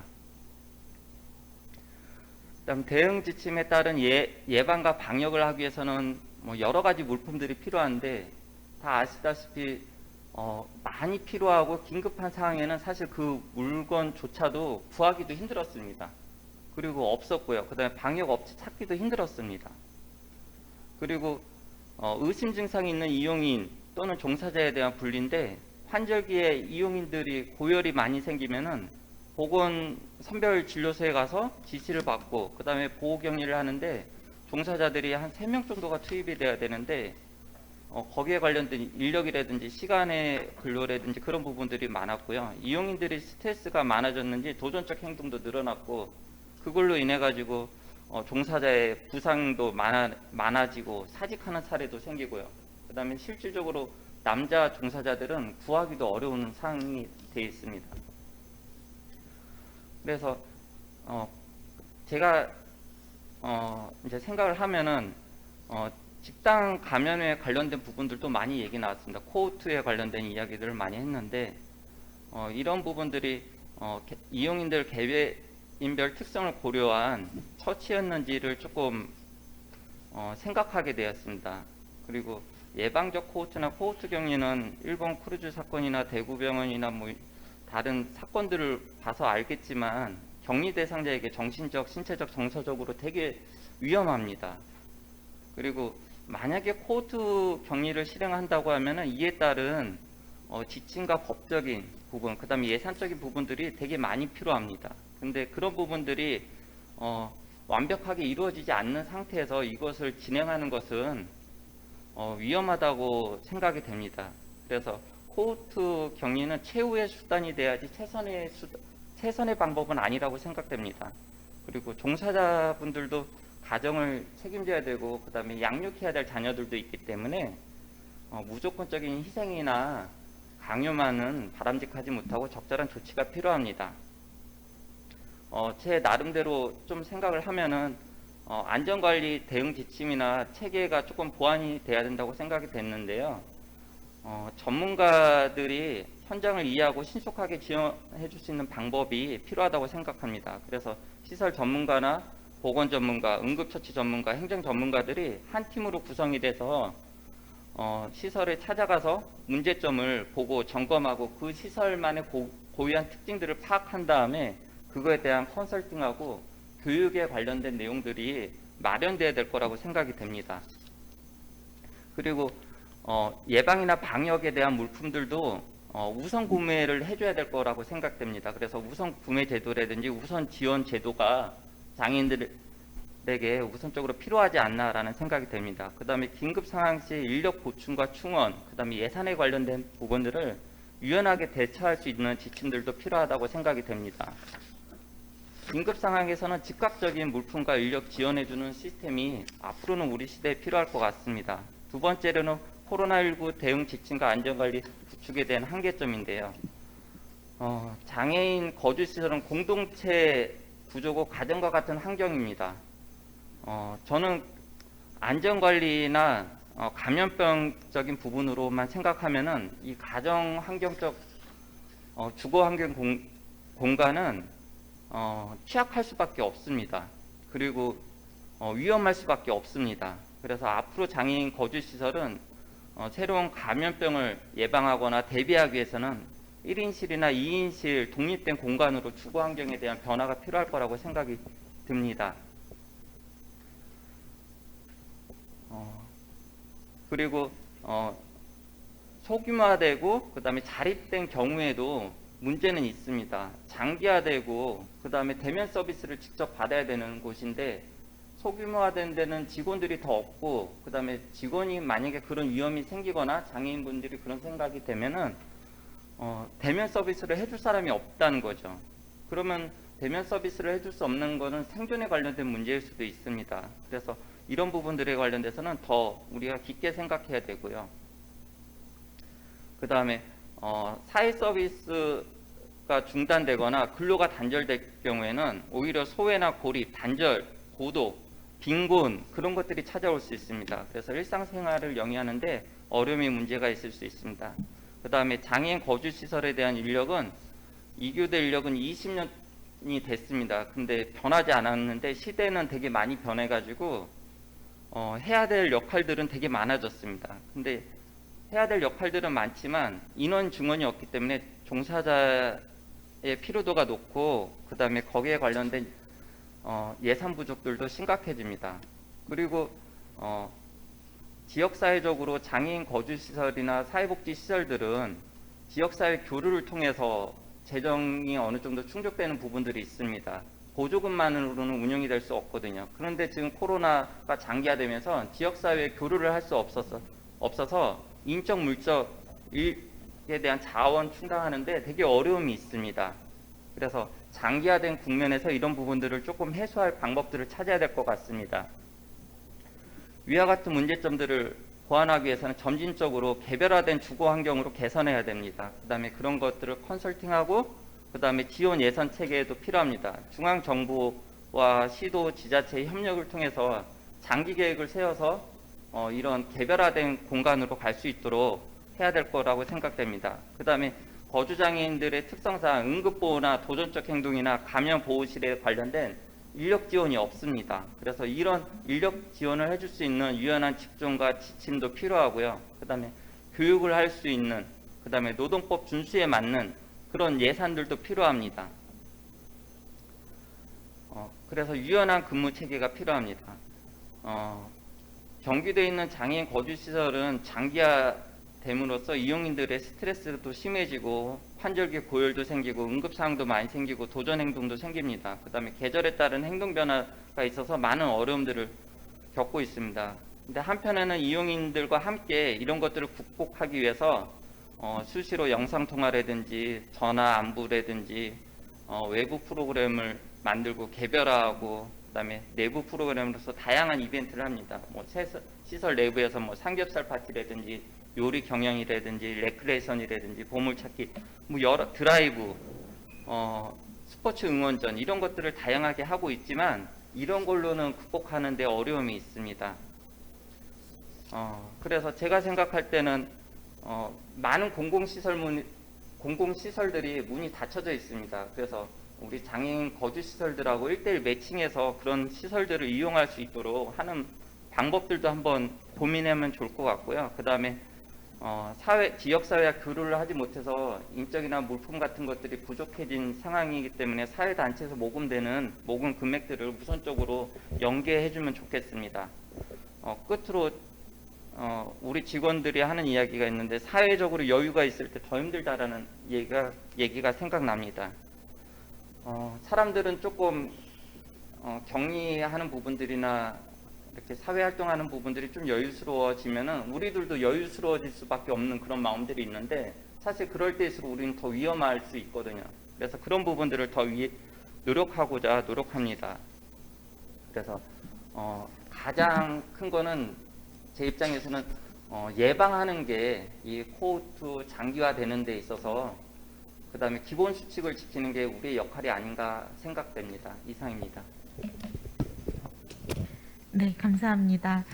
현장에서 현재 경험하고 있는 코로나19, 특히 거주시설과 복지시설 쪽에서 어떻게 대응하고 있는지를 이야기를 많이 해주셨는데요. 그 중에서도 좀 인상 깊게 다가오는 부분이 그동안 거주시설 소규모화 많이 했지만 좀 더 소규모화를 하고 쾌적한 주거 환경으로 좀 바뀌었으면 좋겠다. 이 부분하고요. 또 인력 지원도 이제 새로 필요하다. 그러니까 그 단순히 코로나19에 대한 어떠한 지침이라던가 대응책이라던가 이런 것만 막 내려오는 게 아니라 앞으로 지원 방식의 변화 또는 주거 환경의 변화, 인력 지원 방식의 변화 이런 게 필요하다라는 기본적인 어떠한 복지 전달 체계와 지원 방식의 변화에 대한 내용을 세심하게 짚어주시지 않았나 싶습니다. 포스트 코로나 시대를 이야기를 해요. 때로는 코로나 이후 어떻게 살 것인가. 근데 그거보다는 오늘 그 토론자분의 의견을 들으니까 위드 코로나 시대 어떻게 준비할 것인가라는 생각이 듭니다. 이제 코로나라고 하는 것이 없어지든 아니면 장기화되든 계속되는 가운데에서 장애인 복지 현장에서 어떻게 대응해 나가고 함께 할 것인가에 대한 고민이 필요한 시점입니다. 다음 토론자를 모시겠습니다. 경기도 장애인 직업재활시설협회 전창호 회장님이십니다. 직업재활시설 중심의 주제로 토론을 해주시도록 하겠습니다. 감사합니다. 네, 안녕하십니까. 경기도 장애인 직업재활시설협회 회장 전창호입니다. 처음 누림센터에서 코로나19 감염병과 사회재난에 대한 장애인 복지 현장의 향후 대응 방안 정책 세면에 대한 토론해달라고 요청받았을 때 많이 망설였습니다. 장애인 직업재활시설은 타 사회복지 영역과 달리 복지 서비스는 물론 중증장애인을 고용하고 임금을 지급해야 하는 의무가 가지고 있습니다. 장애인 직업재활시설의 유형은 근로사업장, 보호자업장, 직업적으로 훈련시설로 세 가지 유형으로 구분되어 있습니다. 물론 근로장애인들한테는 최저임금비를 지급해야 합니다. 장애인 직업재활시설에서 근로장애인의 급여는 일반 기업과 동일하게 사업을 통해 수익을 창출하여 그 수익금을 급여를 지급하여야 합니다. 보조금은 종사자의 급여와 운영비의 극히 일부만 지원되기 때문입니다. 때문에 코로나19가 장기화되면서 장애인 직업재활시설의 시름은 어느 복지시설보다 높다고 생각됩니다. 2019년 12월 말 현재 경기도 내 장애인 직업재활시설은 130개소이며 이 중에 근로사업장이 14개, 보호자업장이 104개, 장애인 직업적응훈련시설이 12개가 경기도에서 장애인의 직업적 재활 및 장애인 고용을 위해 노력하고 있습니다. 경기도 내 3,569명이 이용장애인이 장애인 직업재활시설협회 시설을 이용하고 있으며 이 중 95%가 중증장애인이며 이 중 85%가 발달장애인입니다. 이용장애인이 3,569명 중 근로장애인이 2,318명, 훈련생이 1,251명입니다. 이 중 근로장애인의 월평균 근무시간이 132시간이며 월평균 급여가 70만 5천 원, 최저임금 이상을 받는 근로장애인은 658명이며 최저임금 적용 제외 인가를 받은 인원은 1,584명으로 나타나고 있습니다. 훈련장애는 1,251명으로 월평균 훈련 수당으로 7만 8천 원으로 나타나고 있습니다. 2020년 상반기가 종료되는 시점으로 확인된 바로는 경기도의 장애인 직업재활시설은 좀 더 증가하여 135개소가 설치 운영되고 있으며 이용 장애인도 4,000명에 다다르고 있습니다. 모호한 정책으로 장애인 직업재활시설의 고유한 목적이 고용인지 직업재활과의 일반 기업으로의 취업 전이인지 정체성에 대한 의문이 더욱 들고 있습니다. 코로나19에 쉴 수만은 없는 현실과 4,000명의 이용장애인의 생계와 안전을 위한 대안을 모색해야 하지만 참 쉽지 않습니다. 장애인 직업재활시설장의 혼자만으로는 어렵다는 판단이 됩니다. 코로나19의 영향으로 장애인 직업재활시설에 근무하는 근로장애인들의 직업활동은 하고 싶어도 못하게 만들고 있습니다. 이들도 직장인인데 직장을 다니고 싶어도 다니지 못합니다. 코로나19가 발생한 지 벌써 6개월이 접어들고 있습니다. 6개월간 시군에서는 강력한 권고로 휴관을 종용하고 휴관을 안 하고 운영을 하다가 코로나19가 발생하면 시설장의 모든 책임을 져야 한다고 반강제적으로 휴관을 하고 있는 시설들이 많이 있습니다. 근로장애인의 급여, 휴업을 하면 휴업수당을 지급해야 합니다. 급여의 70%의 휴업수당을 어떻게 하면 좋을까요? 매일 장애인 직업재활시설 종사자들이 근로장애인들 대신하여 작업을 하고 있습니다. 시설 장애인 생산품, 임가공 작업을 야근은 물론 주말까지 군말 없이 해나가고 있습니다. 왜 그러냐면은 근로장애인의 급여를 지급해야 하기 때문입니다. 임대료 등 운영비를 마련해야 하기 때문입니다.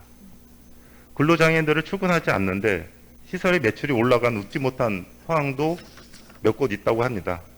참 슬픈 현실입니다. 보건복지부는 지난 6월에 장애인 대상 간염병 매뉴얼을 제작해서 발표했습니다. 그 내용 중에 장애인 직업재활시설협회 시설에 대한 내용이 있습니다. 그 내용을 잠깐 읽어드리면 한 장도 안 되고 반 페이지 정도뿐이 안 되거든요.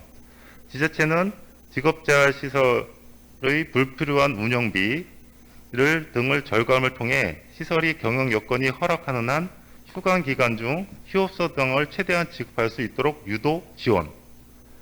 그 휴업수당에 대한 내용이 있고요. 시설이 지급한 임금은 고용노동부가 시행하는 코로나19 피해기업 고용유지지원금 제도를 통해 보전받을 수 있도록 관할 지역 내 직업재활시설에 적극 안내. 다른 내용이 아니고요. 그냥 그 고용노동부에 있는 그 제도를 안내하라는 내용이고요. 경영 여건이 크게 열악한 시설은 근로기준법 제46조 제2항에 따른 기준 임금의 70% 이상을 미치지 못하는 휴업수당 지급에 관한 승인을 관할 지역 노동위원회에 신청할 수 있도록 함께 안내하라는, 그냥 안내만 하라는 내용입니다. 요 매뉴얼만 단순하게 반 페이지 분량뿐이 없더라고요. 그래서 참 이걸 어떻게 받아들여야 될지 참 고민이 많이 했었습니다. 그리고 현재 대부분의 시설들이 휴업수당을 지급할 수 없을 정도 시설 운영이 힘들다고 합니다. 경기도뿐만 아니라 전국의 650개의 장애인 직업지 시설들이 근로장애인들의 급여 지급 문제로 힘들어하고 있습니다. 다만 이제 제주도에서는 근로지원금으로 해서 한 60에서 65만 원을 지급하고 있어서 근로장애인들이 만족도가 높다고 합니다. 장애인 직업자 시설의 근로장애인들은 본인들의 근로소득을 통해 생계를 유지해 나가고 있습니다. 또한 가족과 함께 생활을 하는 근로장애인의 경우에는 매월 받는 급여가 매우 소중합니다. 때문에 이들에게 급여의 70%만 휴업수당으로 지급하는 것은 매우 위험한 일인데 대부분의 시설은 또 이마저도 지급할 수 없다고 합니다. 많은 기간을 휴업을 강요받았기 때문입니다. 대책으로는 장애인 직업자 시설은 코로나19에 대한 대책은 오롯 한 가지만 주장하고 있습니다. 장애인 근로자의 급여 보존입니다.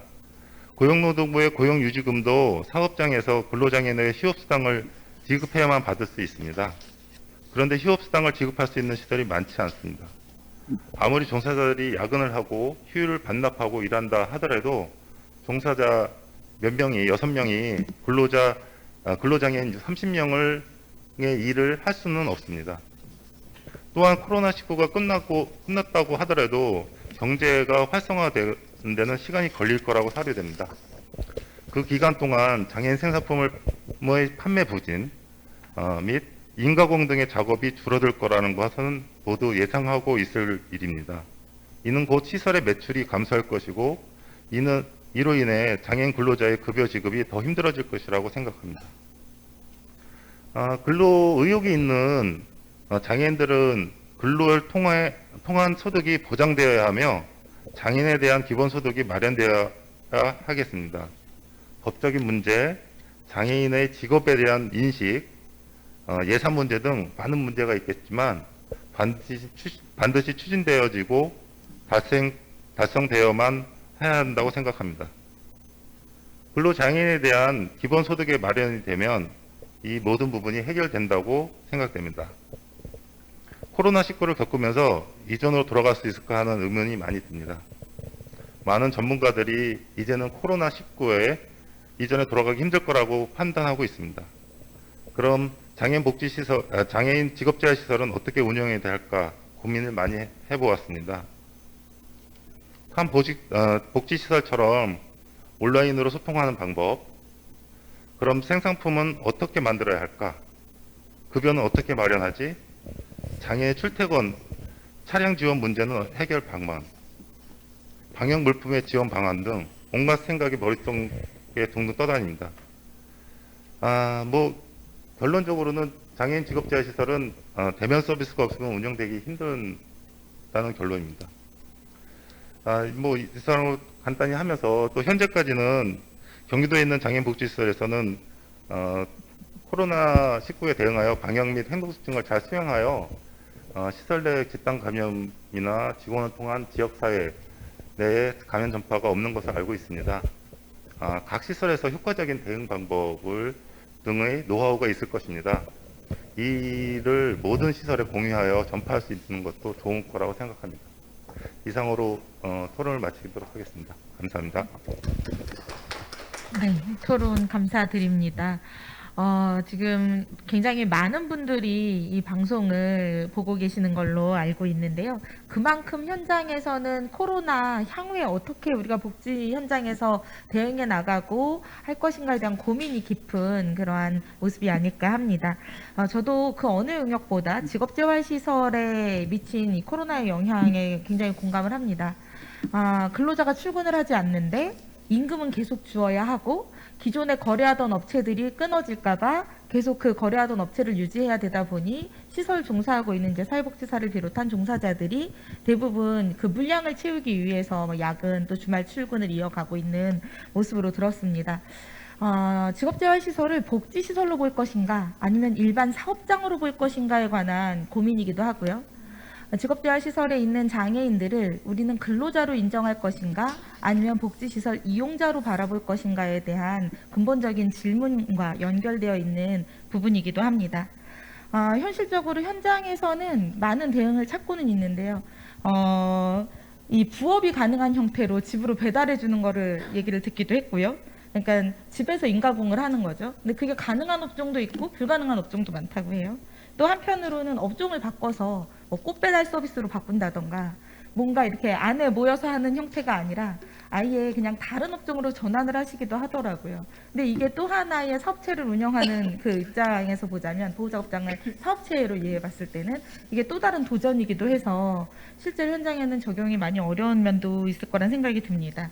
향후에 정말 장애인 직업재활시설, 장애인들에겐 소중한 일터이고 또 동시에 복지시설의 기능도 하고 있는데 어떻게 할 것인가. 단순히 임금을 이렇게 계속 맞춰주어야만 하는 상황이라면, 그리고 코로나가 계속되어야 하는 상황이라면 우리에게 이 시점에 꼭 필요한 것은 제안해 주신 대로 기본소득이 아닐까라는, 저도 그 부분에 좀 공감을 합니다. 제주도에서 이미 약간의 사례를 또 볼 수가 있어서 정말 좋은 토론이었다는 생각이 들고요.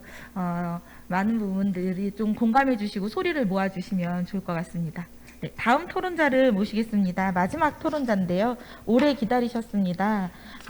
마지막 토론해 주실 분은 분당 서울대학교 병원에서 오셨습니다. 임재영 교수님이십니다. 감염병 관리 및 지원에 초점을 두고 말씀해 주시겠습니다. 네, 소개 감사드립니다. 저는 장애인의 보건의료를 담당하는 이제 의사이자 이제 교수로 활동하고 있습니다.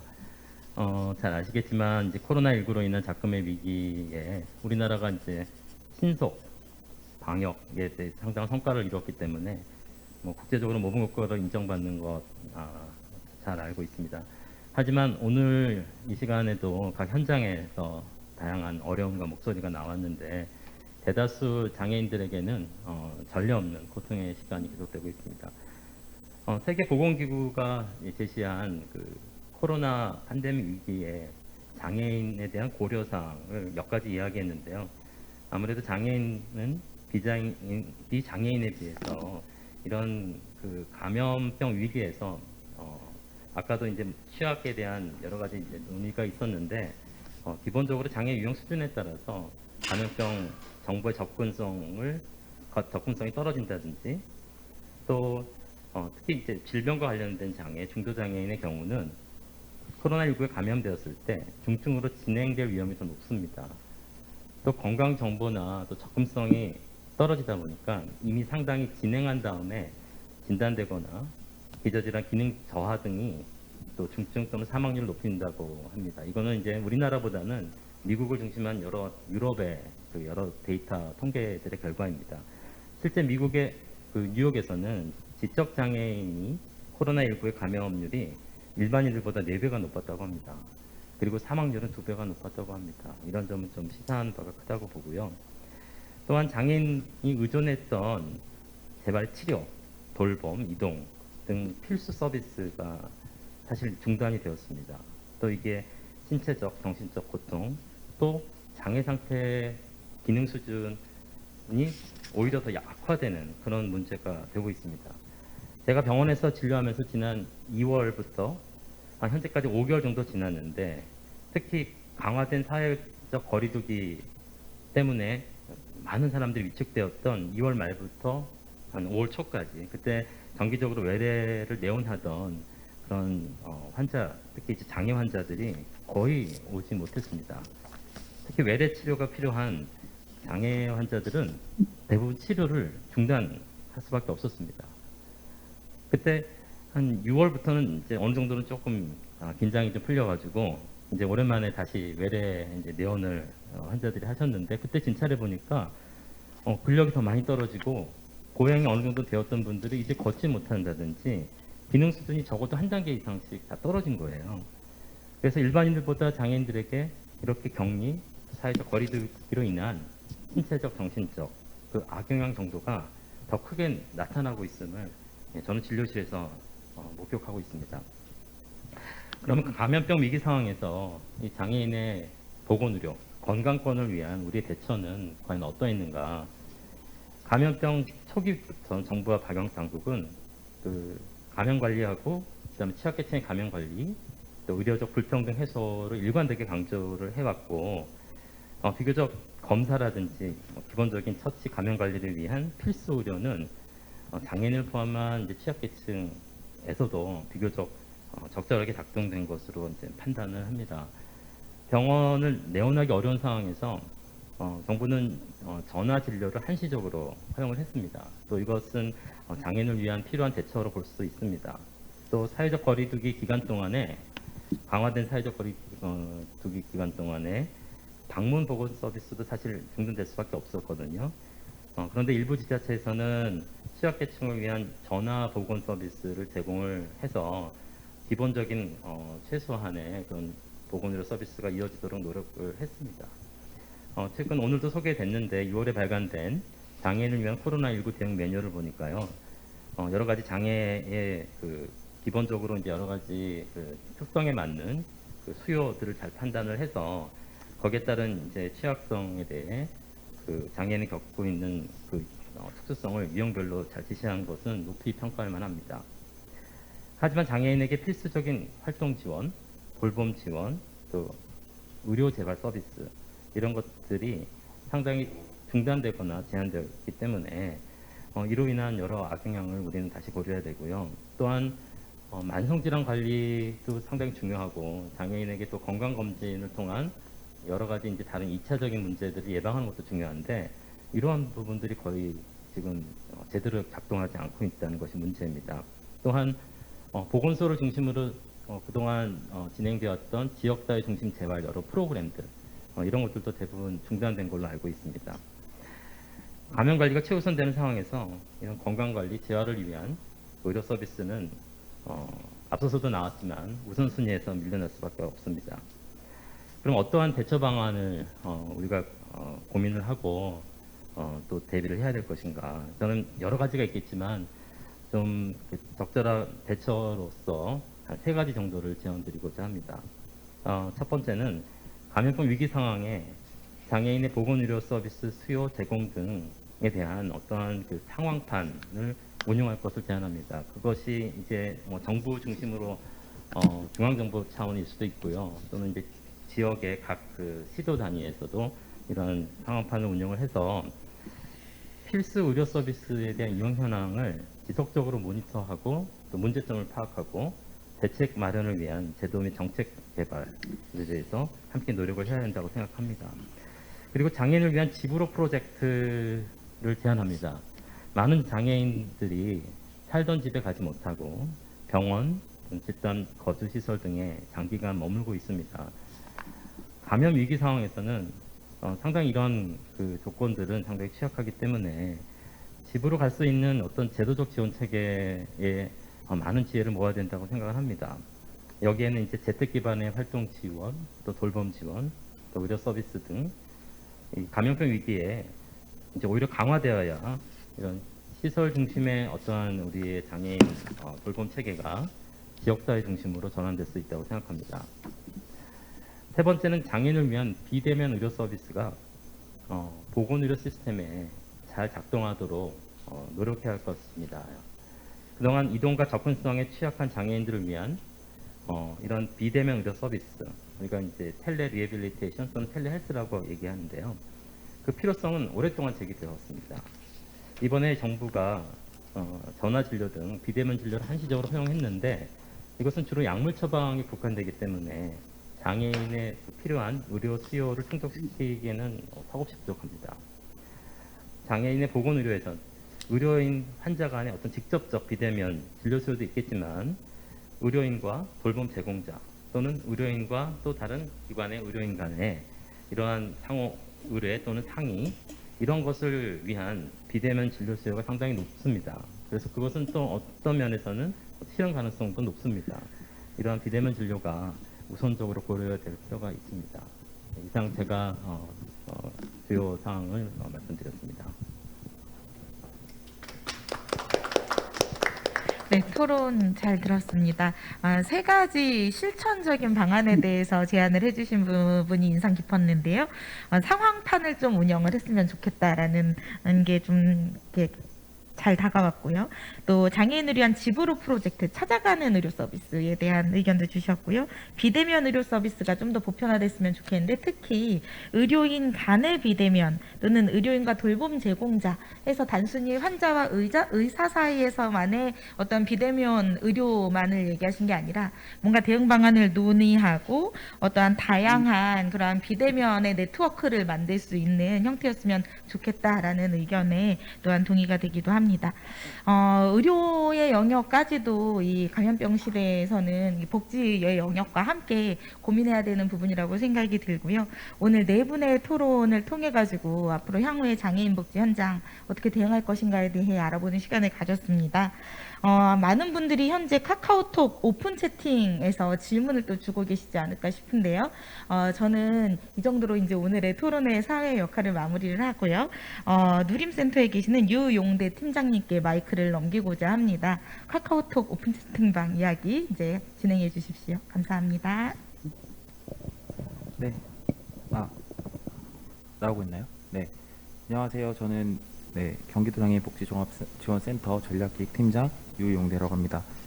네, 지금 저희 2020 장애인 복지 정책 세미나 오픈 채팅방에 약 100명 가량의 참여자분들이 오셔서 많은 얘기 나눠주고 계신데요. 강연을 들으면서도 많이 공감하고 서로 힘든 얘기도 많이 나누면서 즐거운 얘기 그리고 희망적인 얘기도 많이 나눴던 것 같습니다. 먼저 첫 번째 질문을 드려보려고 합니다. 민간 역할에 대해 강조하고 계신데 민간 역할이 제대로 이루어지기 위해서는 어느 정도 정보 개입도 필요하다고 생각합니다. 민간의 적극적인 참여를 유도하기 위한 제도적 장치는 무엇이 있을지 당사자라고 잘못 쓰신 것 같네요. 당사자 권익 측면에서 제안해 주실 부분이 있으실까요? 아무래도 이 부분은 저희 김강원 국장님이 혹시 대답해 주시면 어떨까 생각이 듭니다.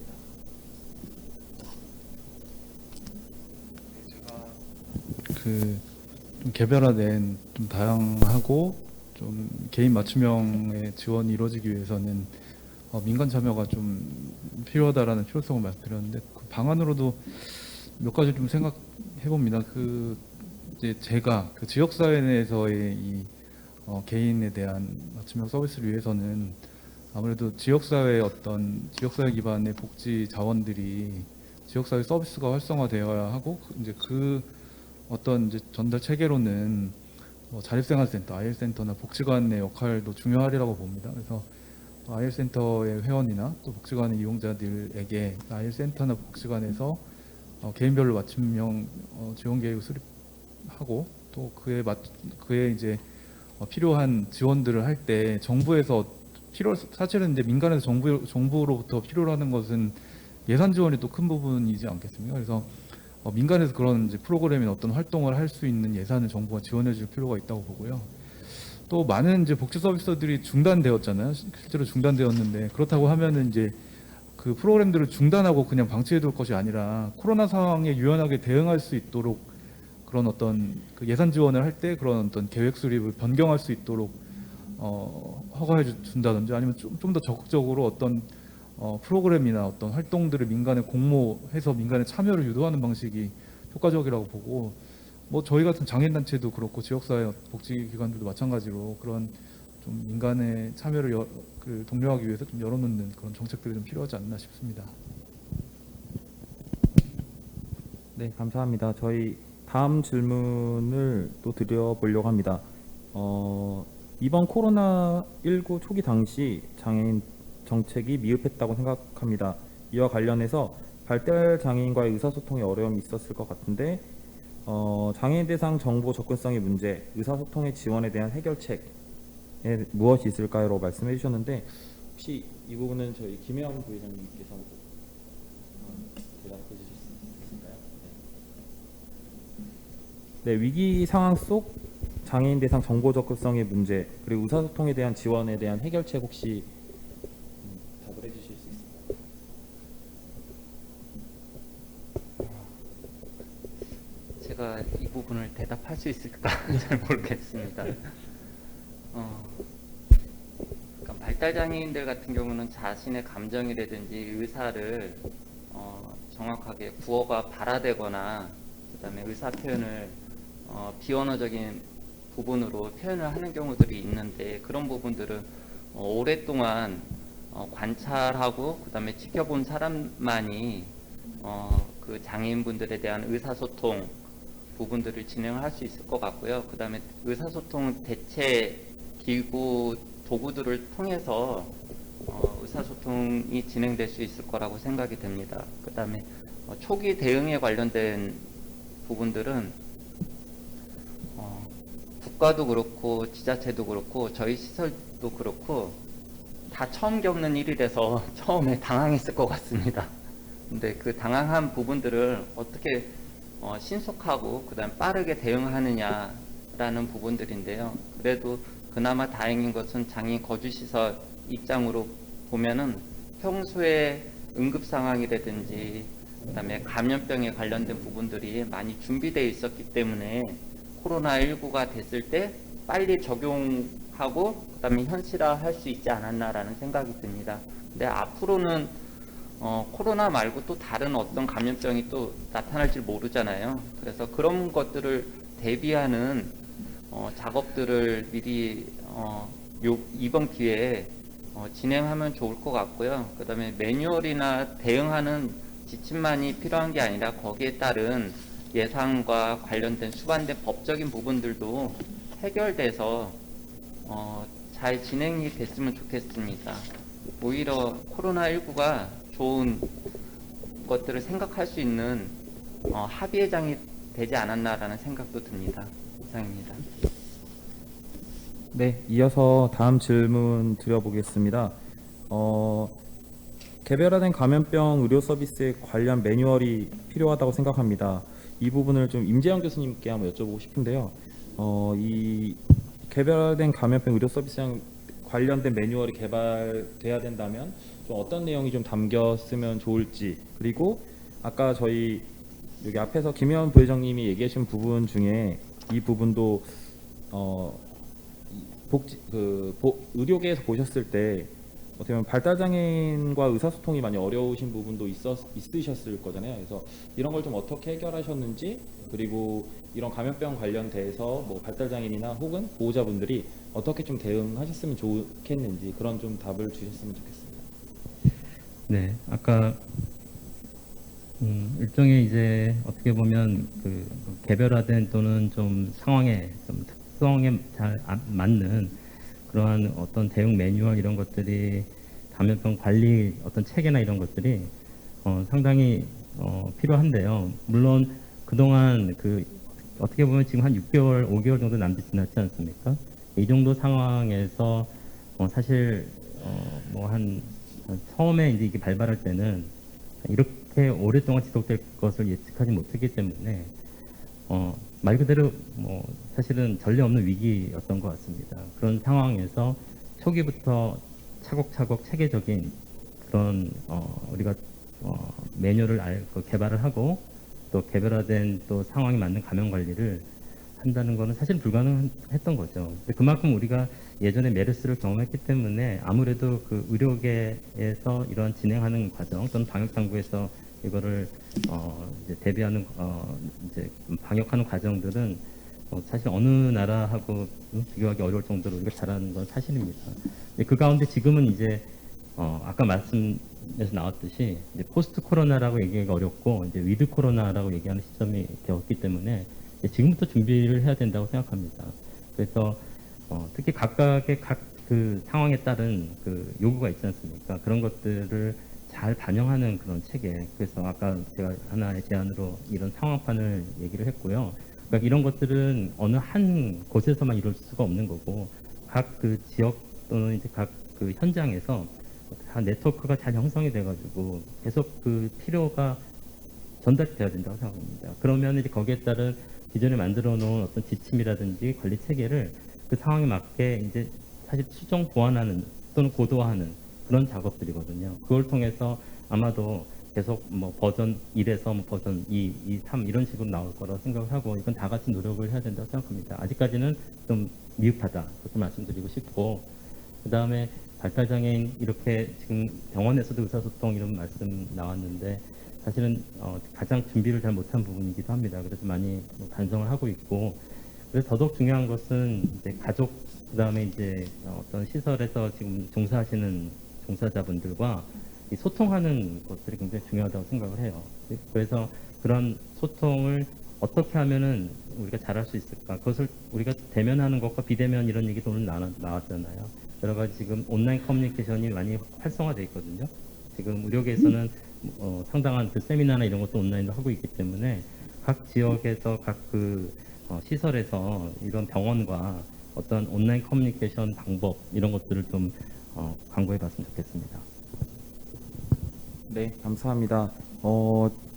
저희가 사실 준비한 시간은 30분까지인데 질의응답이 조금 많아지는데 조금만 더 해도 괜찮으시겠죠? 네, 이 질문이 너무 많이 올라와서 제가 몇 가지 질문을 좀 복합적으로 정리해서 여쭤보겠습니다. 이거는 저희 전창호 회장님이 좀 답해 주시면 좋을 것 같은데요. 전창호 회장님 마지막 토론 마지막에 이 장애인복지 현장에서의 코로나 우수 사례 혹은 같이 좀 이겨낸 사례들을 공유하고 함께 그런 걸 좀 현장에 배포하고 이겨냈으면 좋겠다 이렇게 말씀을 해주셨는데 그 부분에 대해서 좀 혹시 이제 전창호 회장님께서 생각하신 또 그런 어떤 사업에 대한 부분 비대면을 어떻게 진행했으면 좋겠다라는 부분이 좀 있으신지, 그리고 한 분은 장애인 근로자 가정의 일거리를 배달해드리고 아까 전재 교수님 말씀해 주신 부업 같은 방식 있잖아요. 그래서 그런 부분을 말씀해 주셨는데 일시적으로 이렇게 대응하기 있는데 이것이 최선일지, 혹은 또 우리 시설에서 좀 선도적으로 이렇게 노력했으면 좋겠다 하는 방안이 있으실지, 네, 그런 답변을 좀 주시면 좋을 것 같습니다.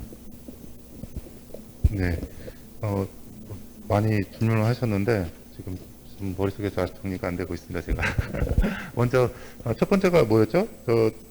비대면 네, 비대면 프로그램 네, 진행. 이거 그 우수 사례들이나 아니면은 이제 시설들에서 코로나 대비해서 어떻게 운영을 했을 때 그 코로나를 대비했는데 좀 좋은 결과물들이 많이 나왔던 것들이 있는데, 이런 부분들이 분명히 시설들에서 많은 노력들을 했고 또 여러 전문가들한테 의견도 듣고 하면서 그걸 만들었을 텐데, 그게 이제 다른 시설들한테 그런 정보가 전파가 안 되면 그 한 시설에서만 그런 정보가 사장되기 때문에 그런 부분을 좀 이렇게 그 정보들을 좀 취합을 해서 다른 이제 시설들한테 공유할 수 있는 방법을 찾아봐야 되지 않을까라는 걸로 해서 한번 제가 말씀드렸었던 거고요.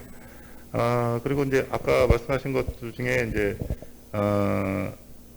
그 인가공을 이제 집으로 배달해서 하는 방법에 대해서 했었는데, 단순히 이제 직업재활 시설들이 아까도 말씀드렸지만 단순히 고용이나 이제 급여만 뿐만 아니라 그 직업재활 서비스를 또 제공하는 것도 중요한 것 중에 하나거든요. 직업재활 서비스 중에 이제 또 교육과 훈련이 필요하고 또 그걸 통해서 또 전의를 통해서 이제 취업을 할 수 있는 거를 이제 마련해 주기 위한 게 시설의 또 하나의 목표인데, 단순히 인가공을 집으로 갖다 준다는 것은 임시 방편일 수밖에 없는 상황이고요. 그런 서비스를 해주기 위해서는 어쩔 수 없이 비대면이 아니라 대면 서비스가 할 수밖에 없는 상황일 수밖에 없을 것 같습니다. 어쨌든 코로나라는 이런 상황이지만 대면 서비스를 할 수밖에 없는 상황이기 때문에 그런 방법을 좀 다시 한번 고민을 많이 해봐야 될 거라고 생각합니다. 또 하나가 뭐였죠? 질문이 제가 이거 좀 메모를 했어야 되는데 죄송합니다. 아까 말씀드린 그 내용이 두 번째 제가 두 가지 질문을 드렸습니다. 그러면 그거 마무리해도 되겠습니다. 네네. 네, 감사합니다. 그리고 네, 이거는 저희 이한나 연구위원님께 여쭤보고 싶은 내용인데요. 지역사회 복지시설에서 비대면 서비스를 지원을 위한 매뉴얼을 준비해 줄 수 있나요? 라고 물어보셨는데, 아마 이거는 직접 지금 여기 한국보건사연구원에서 하시기는 어려울 것 같고, 제가 여기서 드리고 싶은 질문은 앞으로 더 이제 코로나19 관련한 그런 연구나 혹은 어떤 매뉴얼이나 이런 교육이라든지 이런 게 좀 준비된 게 있으신지 좀 그런 계획에 대해서 좀 들어보고 싶습니다. 예, 들리시나요? 한국보건사회연구원은요, 연구기관입니다. 그래서 정부에서 이제 예산을 내서 정부의 정책을 운영하는 데 필요한 연구를 하는 기관으로서 저희도 지금 기관 내 외부적으로, 그러니까 내적으로 이러한 연구가 필요하겠다라고 해서 그 연구를 준비해서 하고 있는 것도 있고요. 또 보건복지부의 수탁과제로 코로나 이후에 사회 안전망을 어떻게 강화해야 할 것인지에 대한 연구를 지금 진행을 하고 있습니다. 근데 그 영역도 뭐 소득 보장부터 시작해서 사회 서비스, 그리고 우리가 개입하고 있는 집단도 전통적인 그 사회복지의 개입 집단이었던 노인, 장애인을 비롯해서 보편적인 보육의 문제, 그리고 청년층의 문제, 이렇게 다양한 집단들을 다루고 있는데요. 이거는 이제 그 우리 연구원에서 하고 있는 그 연구와 관련해서 대답이 될 것 같고, 교육과 관련해서는 사실 저희 기관에서 교육을 이전에도 한 적이 있고 또 지금도 하고 있긴 합니다만, 코로나19와 관련해서 교육은 어떤 것들을 지금 진행하고 있는지까지는 제가 최신화된 정보는 갖고 있지 않은데, 그전에 먼저 말씀하신 비대면 서비스와 관련해서 사실 이거에 대한 연구도 지금 많이 진행을 하고 있지요. 특히 우리가 예전에 대면 서비스로만 해야 된다고 생각했던 것들을 비대면 서비스로 전환해서 그 부족함 없이 돌봄을 필요로 하는 사람들에게 채워줄 수 있을까라는 것을 연구를 진행하고 있는데, 거기에 대해서 이것은 제가 개인적으로 갖고 있는 입장입니다만, 저는 모든 대면 서비스를 비대면 서비스로 전환하는 것은 가능하지 않을 것이라고 생각을 하고 있습니다. 사실상 그런 생각은 굉장히 위험하다고 생각을 하고요. 실제 우리가 다른 사람의 손이 없이는 필수적인 생활 유지가 안 되는 그런 사람들이 있습니다. 그런 분들을 위해서 어떤 것들이 꼭 대면 서비스로 이루어져야 한다라는 것은 원칙적으로 가지고 있어야 할 입장이라고 생각을 하고요. 그래서 실제 이렇게 우리가 감염병 확산 위험 상황에서 사람들 간의 대면을 최소화하는 상황에서도 유지가 되어야 될 필수 서비스 같은 것들은 몽록화가 되어서 그거는 어떠한 상황에서도 제공을 할 수 있기 위한 방편을 갖추어야 하는 것이죠. 사실상 저는 비대면 서비스의 확장이 우리가 기본적으로 서비스를 누려야 하는 권리에 대한 침해가 될까봐 조금 우려하는 면들이 있습니다. 너무 쉽게 대면 서비스가 비대면 서비스로 전환이 된다면은 뭐라고 할까요? 그거는 사실 아직까지 대면 서비스도 우리가 충분히 주어지지 못하고 있는 상황에서, 아직까지도 우리가 돌봄 시간이 부족하고 여러 가지 사회보장 급여가 부족한 상황에서 그런 것들을 비대면 서비스로 전환하고자 하는 것은 실상 우리가 논의가 가야 할 참된 방향은 아닐 것이라고 생각을 하고, 다만 이 기술적인 측면에서나 또는 위기 상황에 대응하는 측면에서나 그 비대면 서비스를 할 수 있는 부분들에 대한 면밀한 연구를 해나가고, 이것들이 조금 더 보편적으로 많은 사람들이 접근 가능하게 하는 그것들은 병행해야 될 방향이라고 생각합니다. 답이 된 건가요? 네, 감사합니다. 네, 질문이 계속 올라오고 있겠는데 저희가 준비된 시간이 이미 지난 관계로 이제 마지막으로 저희 좌장 오늘 역할을 해주신 전지혜 교수님께 질문보다는 이 코로나19 상황을 잘 이겨내고 있는 우리 사회복지 현장 실무자 그리고 혹은 관리자분들께 어떻게 보면 응원의 한마디, 그리고 어떻게 잘 이겨내달라 마무리 발언 해주시면 감사하겠습니다. 네. 지금 현장에 계시는 많은 사회복지사 선생님들 방송 보고 계실 텐데요. 대한민국이 그 어느 때보다도 국격이 올라가고 이 코로나 상황 참 위기 속에서 이렇게 이제 우리나라의 모델이, 대한민국의 코로나 방역 모델이 많이 알려지고 있어서 한편으로는 이게 참 슬픈 가운데 기쁘다고 해야 될까요? 뭐 이런 상황입니다. 근데 사실 이 방역의 주인 보건 영역의 인력분들 굉장히 많이 애쓰고 계시지만, 또한 동시에 사회복지 영역에서 보이지 않게 움직이고 계시는 사회복지사 선생님들, 진짜 그 방역의 주역이라고 저는 믿어 의심치 않습니다. 지금 직업재활시설에서 매일매일 인건비 맞춰주시느라고 고생하고 계실 거고요. 또 복지관에서는 문고리 복지하고 계실 거라고 생각합니다. 찾아가는 복지 서비스의 형태로 많은 부분이 전환이 되고 있습니다. 이런 시기에 앞으로 복지 현장이 어떻게 변화될까? 저는 아마도 이제 병행되어 가지 않을까 싶어요. 학교도 온라인 교육과 오프라인 교육이 병행이 된다고 합니다. 그것처럼 사회복지 현장도 새로운 플랫폼으로 거듭나게 되는 계기가 아닐까 싶어요. 그러니까 플랫폼이라고 하는 건 사람과 사람을 이어주고 물품과 사람을 이어주고 이러한 다양한 네트워크의 영역이죠. 사실 그동안 복지관이나 뭐 시설들이 대부분 플랫폼의 역할들을 많이 해왔습니다. 근데 이 플랫폼의 기능이 이제 코로나 이후의 시기에는 더욱더 많은 부분들을 소규모화시키고 사람과 사람을 잇는 그러한 역할들을 하리라 생각합니다. 향후에 더 현장에서 많이 애써주시리라 믿고요. 특히 올해 하반기까지 예산 다 쓰시느라고 또 이 남은 시간 동안에 굉장히 많이 박차를 가해야 되지 않을까 싶습니다. 힘내주시고요. 그래도 우리에게는 지금까지 잘해온 만큼 또 앞으로 잘할 것 같은 믿음과 신뢰와 또 희망이 있습니다. 네, 감사합니다. 네, 참여해주신 모든 분들 오늘 고생 많으셨습니다. 2020년 장애인복지 정책 세미나 이것으로 마무리하려고 합니다. 금일 오늘 녹화된 내용은 저희가 경기복지 플랫폼 그리고 복지튜브라는 유튜브 채널에 따로 게시될 예정입니다. 혹시 중간부터 보시거나 다 못 보신 분들은 꼭 다시 한번 보셨으면 좋겠습니다. 그리고 저희가 오늘 나눴던 자료 그리고 관련 자료들도 저희 누림센터 홈페이지에 모두 게시해 놓겠습니다. 앞으로도 누림센터는 장애인 복지 정책에 대해서 함께 고민하고 나눌 수 있는 시간을 많이 갖도록 하겠습니다. 네, 시청해주신 여러분 모두 감사드립니다. 수고 많으셨습니다.